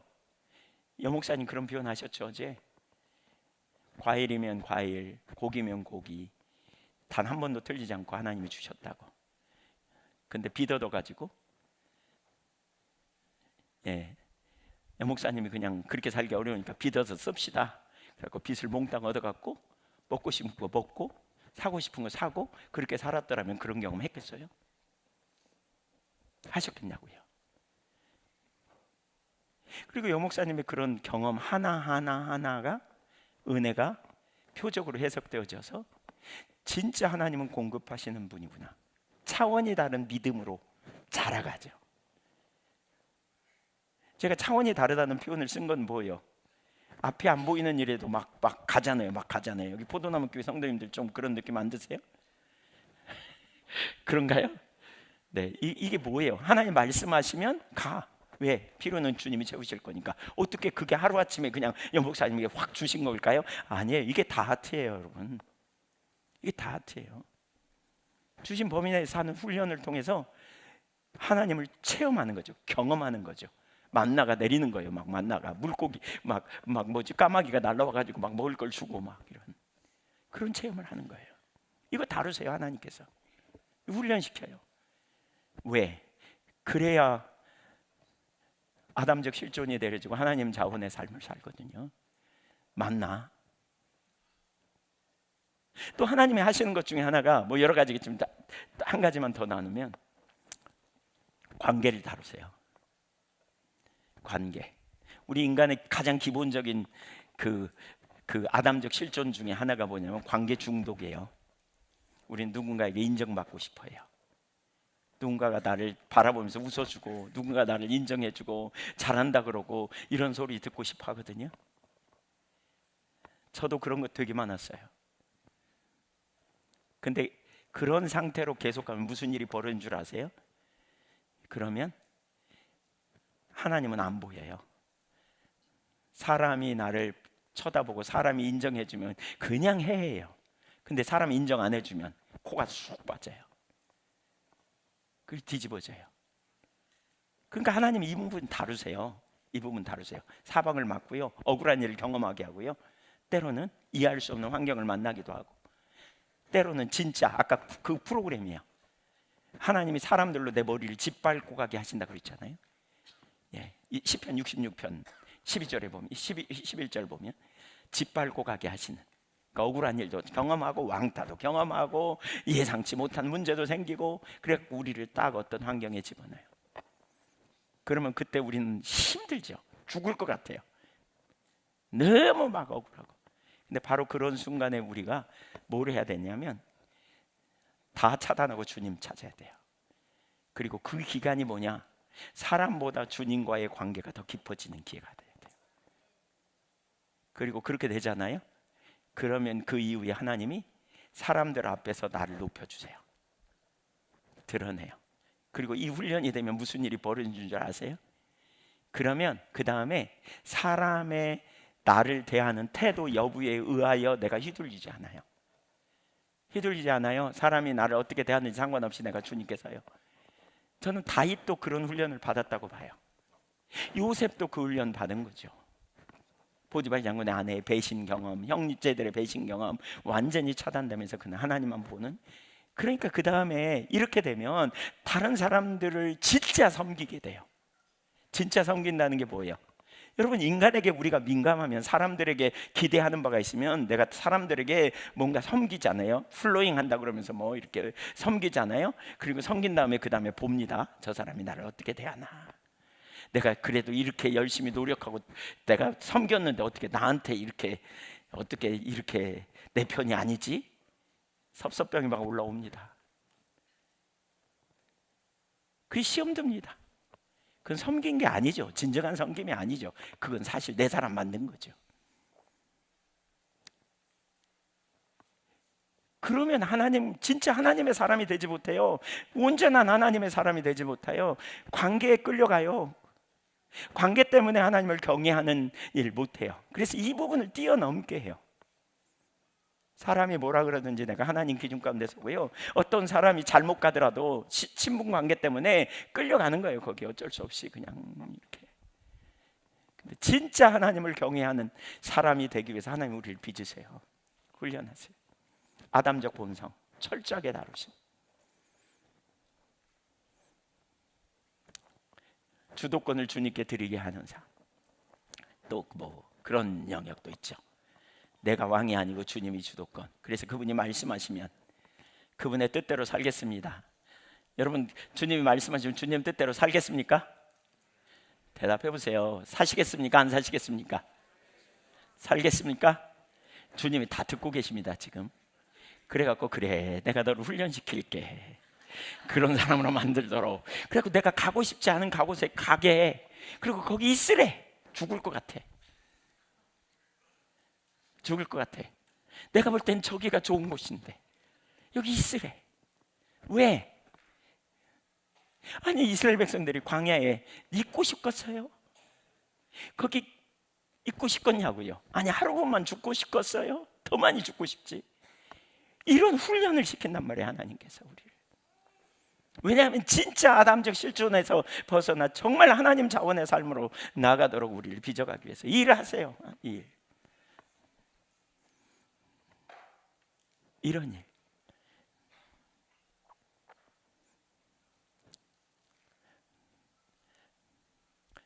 옆에 사람 한번 축복해 주세요. 훈련을 잘 받읍시다.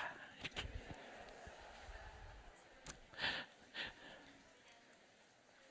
지금 그런 훈련 가운데 있는 분 손 들어보세요.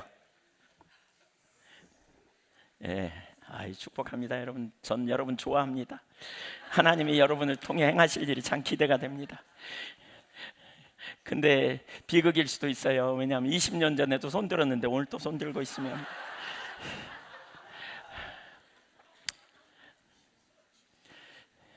그러니까 그거예요, 여러분. 그거예요. 진짜 제가 훈련이라는 이거를 저기 뭐지? 중고등학교부터 가르치고 싶더라고요. 청년들. 이걸 진즉 알았더라면 진짜 잘 살았을 것 같거든요, 제가. 훈련이면 어떻게 돼요? 시험 본다는 거지. 시험 보면 정답 써요, 기분대로 써요? 정답 써요. 훈련은 그런 거예요. 거기 훈련 통과해야 다음 코스로 가요. 예, 낮은 부복을 훈련하면 그 코스를 통과해야 높은 부복으로 가요. 그런 것처럼 우리가 이 부분을 정말 뛰어넘어야 돼. 하나님 관점에서. 이게 우리 옛사람의 아담적 본성 안에서 있는 그 상태로 우리가 하나님을 기쁘시게 어느 날 나를 확 쏴가지고 주님이 능력 부으셔가지고 그냥 갑자기 쓰실 것 같죠? 그렇게 쓰실 수도 있어요. 일회용으로. 그 다음에 폐기 처분하는 거죠. 그거 아니잖아요. 우리 지속적인 주님과 실존적인, 아이고 시간이 많이 됐네. 아이고, 네. 아이 진짜 가만 있어봐. 네. 네. 아니 제가 지금 나눴 이 많은 부분은 사실 오늘 여기 원고에 없는 부분, 그러니까 원래 의도가 없었거든요. 올라올 때까지. 근데 여기 와서 앉아 찬양하는데 그 생각이 이 부분 좀 다뤄야 되겠다 싶어가지고 더 이렇게 지금 나누는 겁니다. 그래서 여러분 중에 이 부분은 나를 위해 주신 거구나 그렇게 생각하면 특별히 하나님이 하신 겁니다. 원래 계획이 없던 겁니다. 근데 그러니까 철저하게 그런 자리에서 훈련돼야 돼요. 훈련, 준비되고 세워지고, 그리고 하루아침에 금방 되지 않기 때문에 지속적으로 진리에 동의하고 하나님 초점 두고 나아가는 이 삶. 네, 십자가의 공로를 왜 의지해야 되는지 지금 첫 번째 다뤘고요. 두 번째, 하나님께 예배를 드리러 나갈 때 십자가의 공로를 또한 의지하여 나가야 합니다. 그러니까 십자가는 일회용이 아니고 지속적으로 친밀한 교제 가운데 있기 위해서 우리가 보혈의 공로를 의지하는 거라 했고요. 두 번째, 하나님께 예배를 드리러 나갈 때 십자가의 공로를 의지하여 나가야 합니다. 히브리서 10장 19절 20절 보겠습니다. 시작. 그러므로 형제들아, 우리가 예수의 피를 힘입어 성소에 들어갈 담력을 얻었나니 그 길은 우리를 위하여 휘장 가운데로 열어 놓으신 새로운 산 길이요, 휘장은 곧 그의 육체니라. 여기 성소, 예루살렘의 지성소를 가리키고요, 거기에 하나님의 보좌를 상징하는 언약궤가 있었고 그곳에 하나님의 영광의 임재가 머물러 있습니다. 그 구절의 배경에는 구약시대의 제사장들이 1년에 한 차례씩 짐승의 피를 가지고 지성소에 들어가 백성들의 죄를 속하기 위해서 속죄의 제사를 지낸 사건이 놓여 있습니다. 그러나 짐승의 제사는, 짐승의 피는 불완전해요. 왜냐하면 끊임없이 죄를 범하기 때문에 그 죄를 단번에 어찌할 수 없는 상황, 반복될 수밖에 없는, 그 반복되어도 금방 또 죄짓고 또 죄짓고 또 죄짓고, 그래서 도무지 해결책이 없는 그런 상황을 상기시켜 주지요. 여기 그러던 중 예수님께서 오셔서 인류의 모든 죄를 위한 속죄의 제사를 단번에 드리셨습니다. 그리고 그 제사는 완전한 속죄 제사였고요, 과거의 죄, 현재의 죄, 미래의 죄까지 완전히 담당하는 완전한 제물로서 단번에 영원한 속죄를 완성시키심. 그래서 이제 우리는 예수님의 보혈을 힘입어 하나님의 보좌 앞에 담대히 나아갈 수 있게 되었습니다. 우리가 바로 그렇게 하나님 앞에 예배자로 나가야 되는 거죠. 오직 예수님의 보혈의 공로를 의지하여 상황이 어떻든지, 환경이 어떻든지, 어떤 문제가 있든지 그렇게 예배자로. 사실 우리가 하나님 앞에 어떻게 예배자로 설 수 있겠어요? 우리 자신을 보면 시편 24편 3절 4절을 보면 여호와의 산에 오를 자가 누구며 그의 거룩한 곳에 설 자가 누구인가? 4절 읽어보죠. 시작.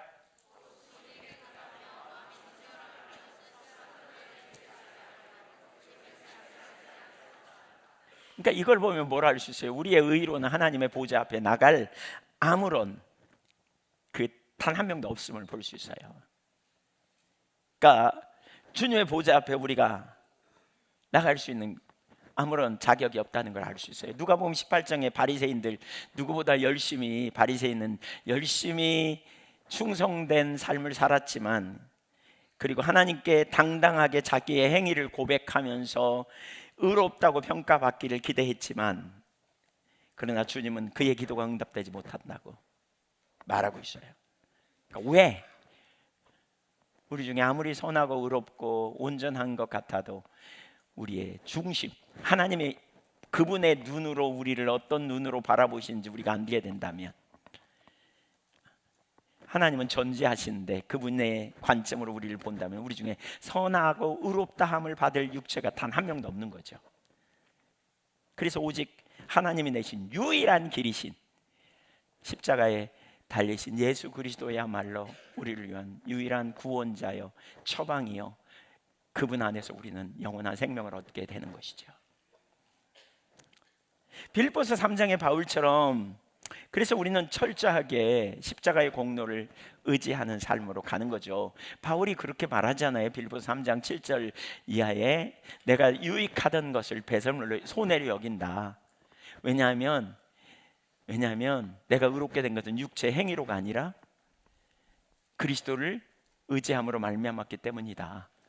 그러면서 자기의 과거의 행위, 자랑거리 이거 여기는 거 다 그거 육체의 자랑거리로 여기는 그 모든 가치관을 손해를 여기며 철저하게 내려놓고 오직 예수 그리스도 한 분만을 의지하는 믿음 안에 있는 그 삶을 추구하고, 그래서 예수 그리스도를 의지할 뿐만 아니라 그때부터 뭐예요? 예수 그리스도를 알기를 원하고 부활의 능력을 알기 원하고 그분과 함께 가는 길에 있는 고난이 무엇인지를 알기를 원하며 지속적으로 동행하기를 원하는, 빌립보 3장 전체를 관리해서 그러잖아요. 누구든지 온전히 이룬 자들은 자기처럼 생각해야 된다. 너희가 어디까지 성숙했던지 나처럼 생각해야 된다. 이렇게 생각하지 않는다는 십자가의 원수로 행하는 삶이고 그들은 자기의 배를 위하는 삶이다. 이렇게 표현하면서 철저하게 예수 그리스도만을 의지하는 이 삶으로 서도록 이렇게 초청하고 있는 거죠. 그렇게 설 때 우리 안에 있는 모든 장애, 곧 교만에서 올라오는 모든 장애와 혼돈이 완전히 내려지게 됩니다. 이렇게 서야, 이렇게 우리가 주님을 구하고 찾아가야 그 일이 일어납니다. 교만하면 많은 특징들이 있잖아요. 자기를 높이려 하기 때문에 사람의 눈치도 많이 보고요. 내가 내 인생 책임지려고 하기 때문에 이런 염려도 되게 많이 끊어지지 않아요. 그래서 복잡한 생각 갖고 우리가 주님 보좌 앞에 나가겠다고 와서 앉아있지만 머리는 그냥 별 생각이 다 드는 거죠. 이런. 근데 십자가의 보혈의 공로, 이게 복음이죠. 복음을 제대로 이해하면 내가 아니고 그리스도가 사는, 나는 이제 그리스도 안에 속해 있고 내 생명이 그리스도 안에 감춰져 있고 그리스도께서 나타나실 때 내 생명도 나타날 걸 신뢰하고, 나는 그리스도가 나의 길이요 진리요 생명이 되시고 지혜와 의로움과 거룩함과 구원이 되시고 나의 유일한 공로는 예수 그리스도뿐이라고, 힘은, 이렇게 살아가는 사람은요 염려도 바뀌는데 쉽고요 절망하지 않아요. 제가 복음을 발견하고 나서 깨달은 진짜 중요한 한 가지가 뭐냐면 염려가 사라져 버리더라고요. 염려가, 걱정이 싹 사라져 버려요. 절망, 특별히 절망은 완전히 자체를 감추는 것 같아요. 주님이 살아계시는데 절망할 이유가 뭐 있어요? 주님이 나를 위하시는데, 내가 아니고 그리스도로 살아가는, 여러분 안에 답이 없나요? 주님 찾으세요. 주님으로부터 오는 진액을 힘입어야 되잖아요. 주님 의지하세요. 예수님 부르세요. 예수님 제가 항복합니다. 예수님이 저의 주님이십니다. 예수님이 저의 구원자이십니다. 예수님 찾으세요. 예수님으로부터 오는 진정한 안식, 능력, 참된 소망, 생명, 주님 의지하세요. 주님, 거기에 모든 두려움, 모든 변호를 다 내리고 진정한 예배자로 우리가 설 수 있게 됩니다. 그 삶을 살 수 있기를 축복합니다. 세 번째, 십자가를 붙드는 것의 의미, 그러니까 십자가에 달린 예수 그리스도를 믿는다는 의미, 실제적으로 좀 나눠보겠습니다. 그게 뭐냐면 직면이에요. 직면. 제가 꽂힌 직면, 요즘 꽂힌. 우리가 하나님을 찾으면 주님이 임하셔요. 그렇죠? 그리고 하나님의 임재 앞에 설 때 우리가 하나님이 임하시는, 내일 이제 그 부분 오전에 김영식 목사님 살펴보게 될 텐데, 하나님 찾을 때 나타나는 현상 중에 하나가 뭐냐면 하나님의 임재 앞에서 우리 자신의 실상을 깨닫게 됩니다. 많은 사람들의 문제는 자기가 어떤 존재인지 하나님의 관점으로 잘 못 봅니다. 하나님이 보시는 내가 누구인지 이게 보여야 되거든요. 하나님의 관점으로 내가 뭐가 문제인지, 내가 어떤 영역에 조정이 필요한지 이게 보여야 돼요. 이게 안 보이면 교만한데 교만한지 몰라, 깜깜한데 깜깜한지 몰라, 잘못 가고 있는데 잘못 간지도 몰라. 라오디게 교회처럼 실상은 하나님을 떠나 있는데 떠난지도 몰라. 자긴 잘하고 있다고 착각하는 거예요. 그러니까 하나님의 임재가 사실 우리 가운데 소중한 이유는 우리가 항상 하나님의 임재 앞에 있을 때 하나님이 우리 가운데 깨닫게 해주셔야 돼요. 제가 얼마나 자주 교만한 자리로 갔는지 몰라요. 근데 어떻게 그 교만에서 좀 벗어날 수 있게 된 비결이 뭐냐면, 하나님의 임재가 거쳐 있는 것 같으면 집중적으로 하나님 찾거든요. 뭐가 문제인지. 아까 모든 기도를 다 내려요. 그리고 그 기도 하나 가지고 나가요. 근데 그렇게 찾으면 하나님이 깨닫게 하세요. 선명하게 제 모습을 보게 하세요. 그리고 그렇게 될 때 돌이키죠. 근데 이렇게 자꾸 비춰주는 모습이 우리 가운데 많이 있을 때 우리는 진짜 전혀 생각지도 못했던 죄들을 생각나게 하시고, 또 내가 교만한 상태에 있구나, 내가 되게 잘난 체 했구나, 진짜 하나님 앞에 합당하지 않은 존재구나, 이런 모습을 자꾸 깨닫게 되잖아요. 주님 앞에 서면. 그렇게 될 때 우리의 상태의 심각함을 깨닫게 되고, 이사야 6장에 이사야 선지자처럼 하나님이 영광으로 임재하실 때 자신의 실상이 보인 것처럼, 바로 그런 순간에 우리가 죄책감이나 실패감에 사로잡히는 경우가 많아요. 이렇게 찾으면, 특별히 처음에 복음을 잘 모르게 될 때, 복음을 머리로는 알지만 삶에 적용이 안 될 때, 주님 찾는데 내 모습이 깨달아지고, 또 설교를 듣는데 무지장 나 그냥 너 그러는 것 같아. 네. 이번에 너 그렇게 들린 분 혹시 계세요? 손 들어보세요. 네. 네. 네. 어떻게 이한교회 성도님들만 손 드는 것 같은데 지금. 예. 저는 신나요. 네. 네. 근데 사실 우리의 실상을 어떤 데 깨닫게 될 때 그때 어떻게 반응하느냐의 문제죠. 십자가의 공로를 붙든다는 것은, 아담적 본성 실존 안에 있는 사람은요, 이럴 때 직면하기 쉽지 않습니다. 이럴 때 직면하지 않아요. 이럴 때 우리가 나만 그런가, 남들도 다 그래. 과거에 우리 선교에 와서 엄청 은혜 받고 목사님이 부산 컨퍼런스 할 때요, 수요일 날 가가지고 엄청나게 강하게 설교를 하셨대요. 그래서 끝나고 났더니 장로님 한 분이 그러더래요. 목사님, 사례비가 적은가요? 그렇게.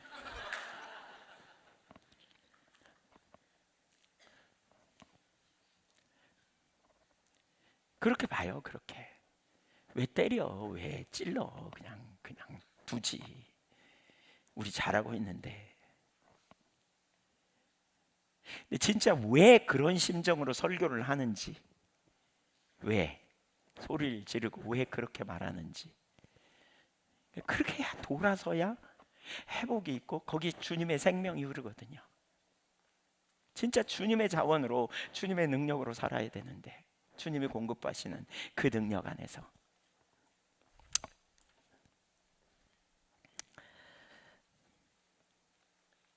그런 순간에 십자가의 공로를 의지해야 되는 거예요. 바로 그런 순간에.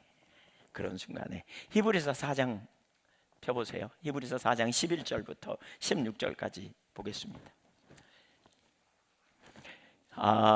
히브리서 4장은 안식에 대해서 말해요. 근데 안식은 어떻게 해요? 믿음으로 안식에 들어갈 수 있다. 그러면서 믿음과 순종에 대한 이야기를 해요. 근데 우리가 저 안식에 들어가기를 힘쓰지니 이는 누구든지 저 순종하지 아니하는 본에 빠지지 않도록 주의하라. 빠지지 않게 하리 함이라. 그래서 그 믿음의 본에 우리가, 그러니까 불순종에 빠지지 않도록 주의하라고 그 이유를 말하면서, 12절 13절에는 그렇게 안 통해, 지금 그 얘기하는 겁니다. 너네가 믿음의 본에 빠지지 않고 적당히 넘기야 안 통해. 그러면서 12절 13절을 하는 겁니다. 읽어볼까요? 시작.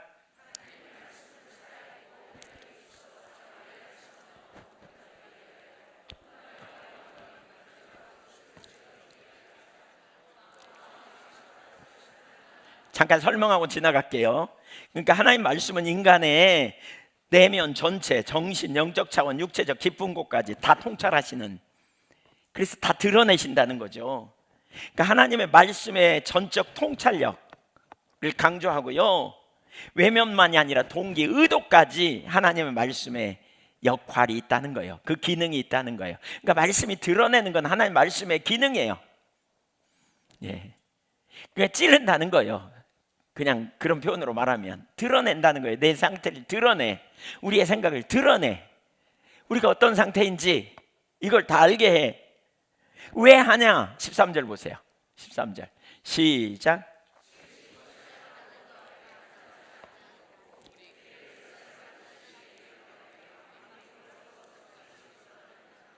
그러니까 하나님 전지하시다는 거죠. 그래서 모든 피조물이 하나님 앞에 다 노출되는 상황이고요. 여기서 노출됨은 그분의 눈앞에 노출됨으로, 그분의 눈앞에 만물이, 그 보세요, 우리의 결산을 받으실 이의 눈앞에 다 보신다는 거예요. 다 보고 있어. 다 드러난다는 거예요. 지금 무슨 짓을 했는지, 어떻게 사는지, 실상이 뭔지 다 보신다는 거예요. 그래서 하나도 숨길 수가 없다는 거죠. 하나님 앞에서 신앙의 외식이나 종교적 포장은 전혀 통하지 않는다. 그 표현을 뭐라 그랬어요? 만물이 벌거벗은 것처럼 그랬어요. 벌거벗은. 그러니까 하나님 앞에 가릴 수 아무것도 없다.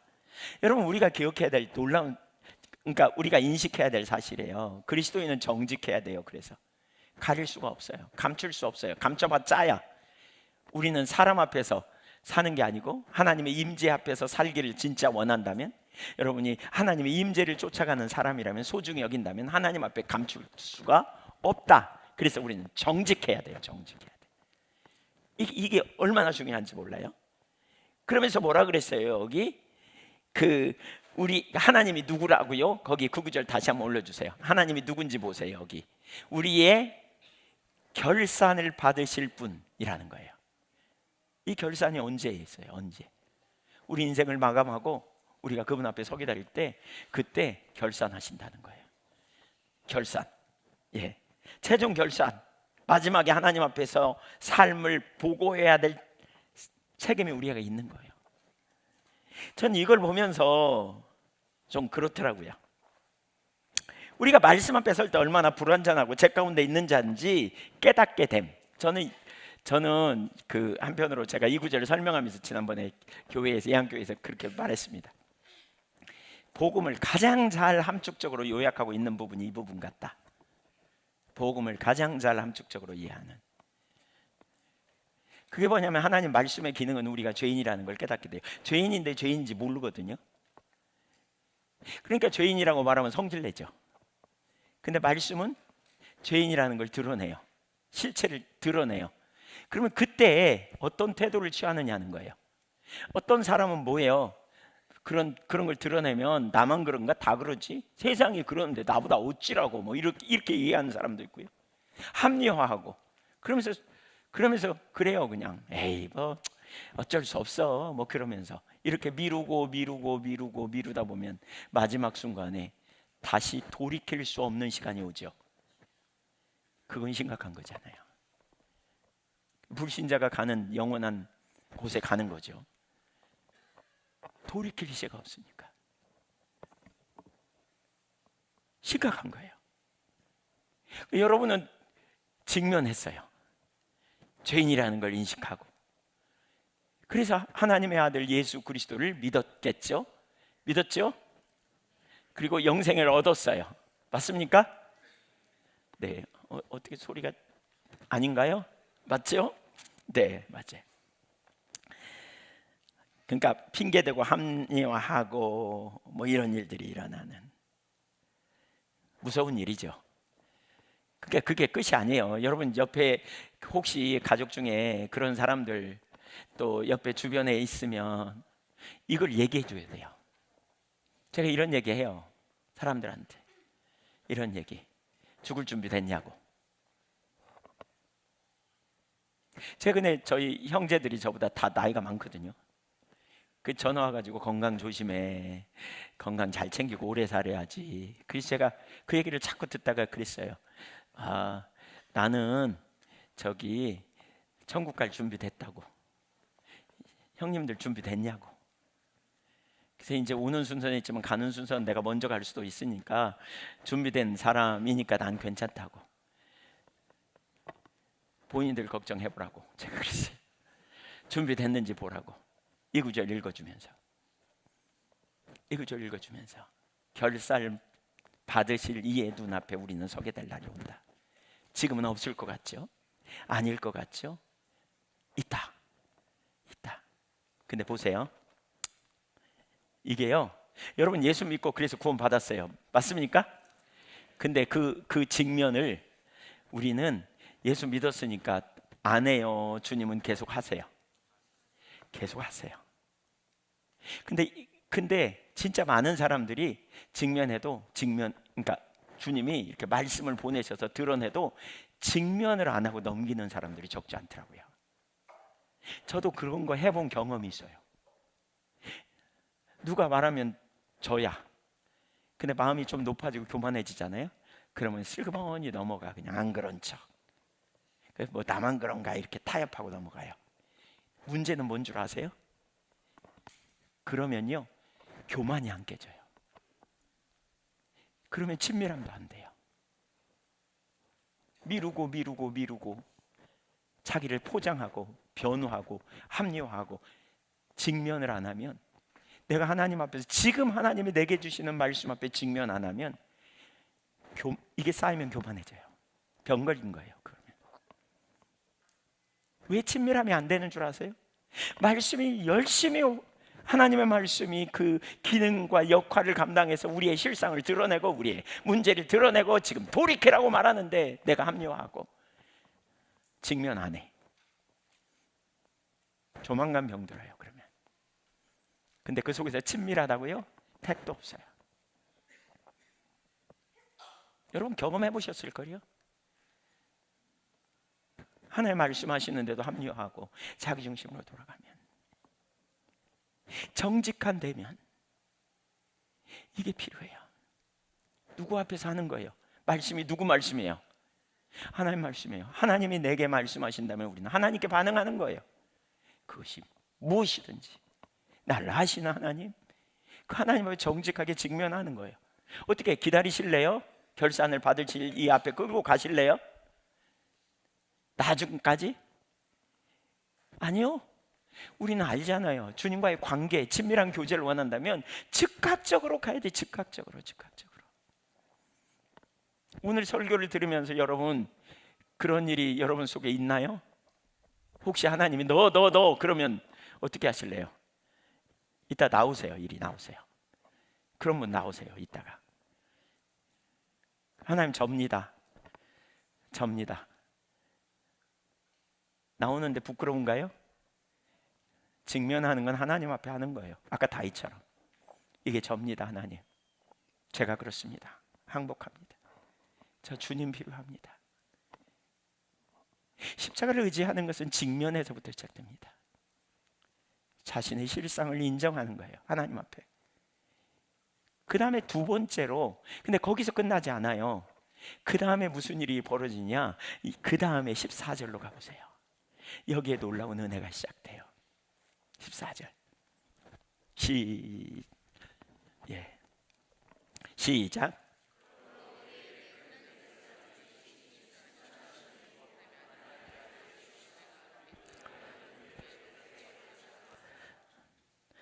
그러니까 이 앞부분과 연결해서 그러므로 예수님을 붙들어야 된다는 거죠. 예수님을 누구로 묘사해요? 큰 대제사장 하나는, 그러니까 하나님과 우리 사이를 중보하는 중보자, 바로 큰 대제사장이신 예수님이 나를 대신해서 하나님 앞에 서주시는 그 예수님. 두 번째, 그분은 누구라고요?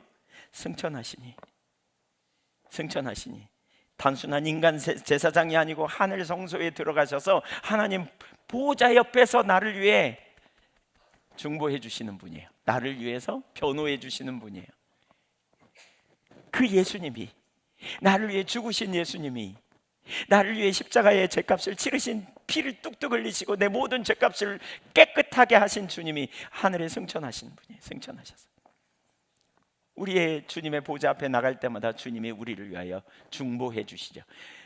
로마서 8장 34절인가요? 거기 보면 중보하신다 그러잖아요. 하늘 보좌 우편에서. 이 중보의 개념은 뭐냐면 변호해 주신다, 그런 의미입니다. 저는 내 공로로 의롭게 된 사람이다, 이렇게 중보, 변호해 주시는 분. 세 번째, 그분은 누구라고요? 하나님의 아들이에요. 절대적 권위, 약속이 절대적인 그분, 대제사장, 승천하시니 하나님의 아들, 우리가 그분을 붙들어 나가는 거예요. 그분이 이루신 일을 우리가 굳게 붙들고 그분을 신뢰하고 십자가의 보혈의 공로를 의지하고 믿음으로 주님의 보좌를 향해 나가는 거예요. 이게 나라고 인정하면서, 직면이 그거예요. 피하지 마세요. 하나님 앞에 말씀이 그렇다면, 지적하면 내가 옳다고, 이게 저라고, 하나님 용서해 달라고, 하나님 제가 이런 자라고. 그렇지만 그 안에서 함몰당하지 않고 대제사장이며 승천하신 하나님의 아들을 붙들어 나가는 거예요. 그분의 보좌 앞에 믿음으로 나가는 거예요. 주님이 이것이 접니다. 제가 이런 자입니다. 제가 실패했습니다. 제가 넘어졌습니다. 제가 망했습니다. 그러나 제가 주님 의지합니다. 그래서 전 주님이 필요합니다. 이렇게 나가는 거예요. 나가는 거예요. 그러니까 이 주님이 계시니까 어떤 상황에든지 이 믿음의 고백을 굳게 잡으라는 거예요. 어떤 상황에서든지. 그러면서 15절로 넘어가 보실까요? 15절 시작.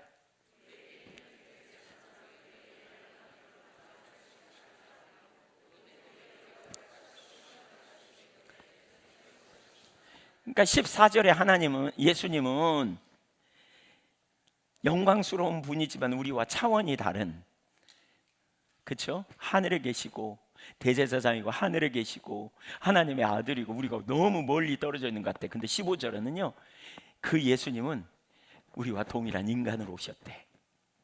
참 인간이시고 우리와 똑같은 고난을 겪으신 분이고, 그래서 우리의 연약함을 동정할 수 있는 분이시라는 거예요. 근데 죄는 없는, 여기 동정하시는 대제사장이신 예수님, 참 하나님일 뿐 아니라 참 인간이신 예수님, 우리의 연약함을 동정하지 못하실 리가 아닌, 다시는 이중부정으로 완전한 긍정을 보여주시는 거죠. 우리의 약함을 깊이 공감하신다, 이런 의미입니다. 우리 약함을 깊이 공감하신다. 왜? 우리와 똑같이 시험을 받아보셨기 때문에. 그래서 인간의 그 인간적 경험의 폭을 강조하는 거죠. 주님은 모든 것을 이해하는. 제가 가끔 상담하다 보면 어떤 분들하고는 이해하기가 어려워요. 어쩜 생각이 이렇게 나하고 다르지? 그러니까 내가 생각하는 범위가 이만큼이면 이 밖에 있어, 밖에. 그렇게도 생각할 수 있네, 막 이런 생각이 들어요. 그러면서 참, 저는 이 구절을 항상 생각할 때 이런 생각이 들어요. 예수님은 여기서 저기 끝에부터 저기까지 다 담아내. 여러분의 모든 생각을 다 담아내. 가장 독특하고 가장 납득할 수 없는 생각까지도 다 공감해 주시는 분. 그만큼 폭이 넓으신 거죠. 히브리서 5장 7절 이하에 받으신 고난으로 순종을 배웠다 그랬잖아요.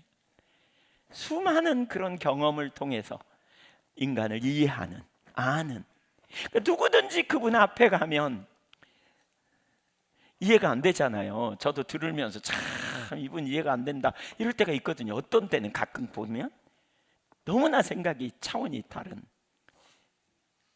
근데 너무 감사하죠. 주님은 우리의 모든 생각을 이해하고 공감해 주시는 분이라는 사실이 얼마나 놀랍습니까?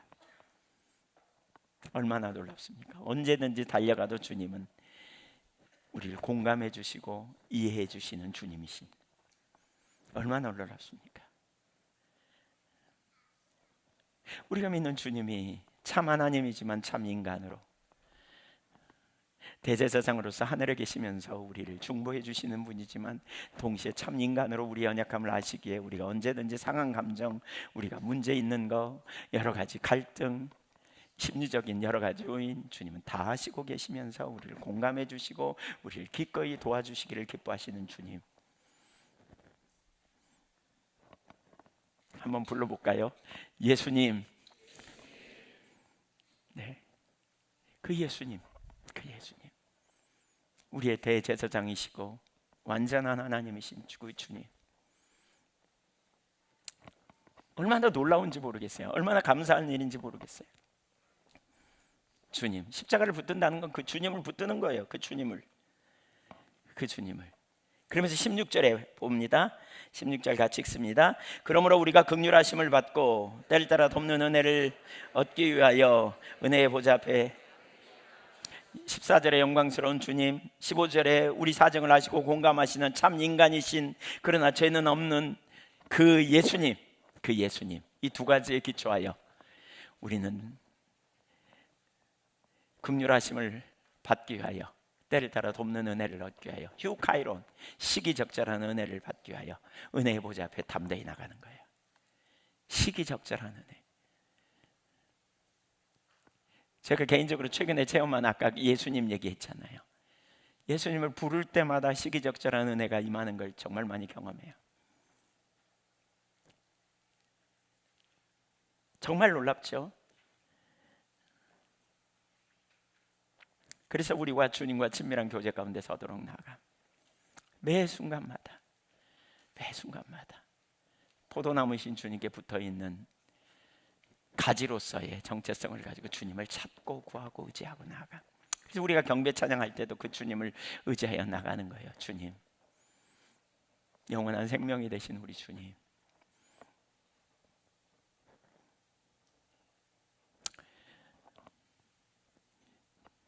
주님으로 사십시다. 나는 죽고 예수로 살고. 한번 따라서 하십시오. 나는 죽고 예수로 살고 믿음 안에 승리하는 저와 여러분이 되기를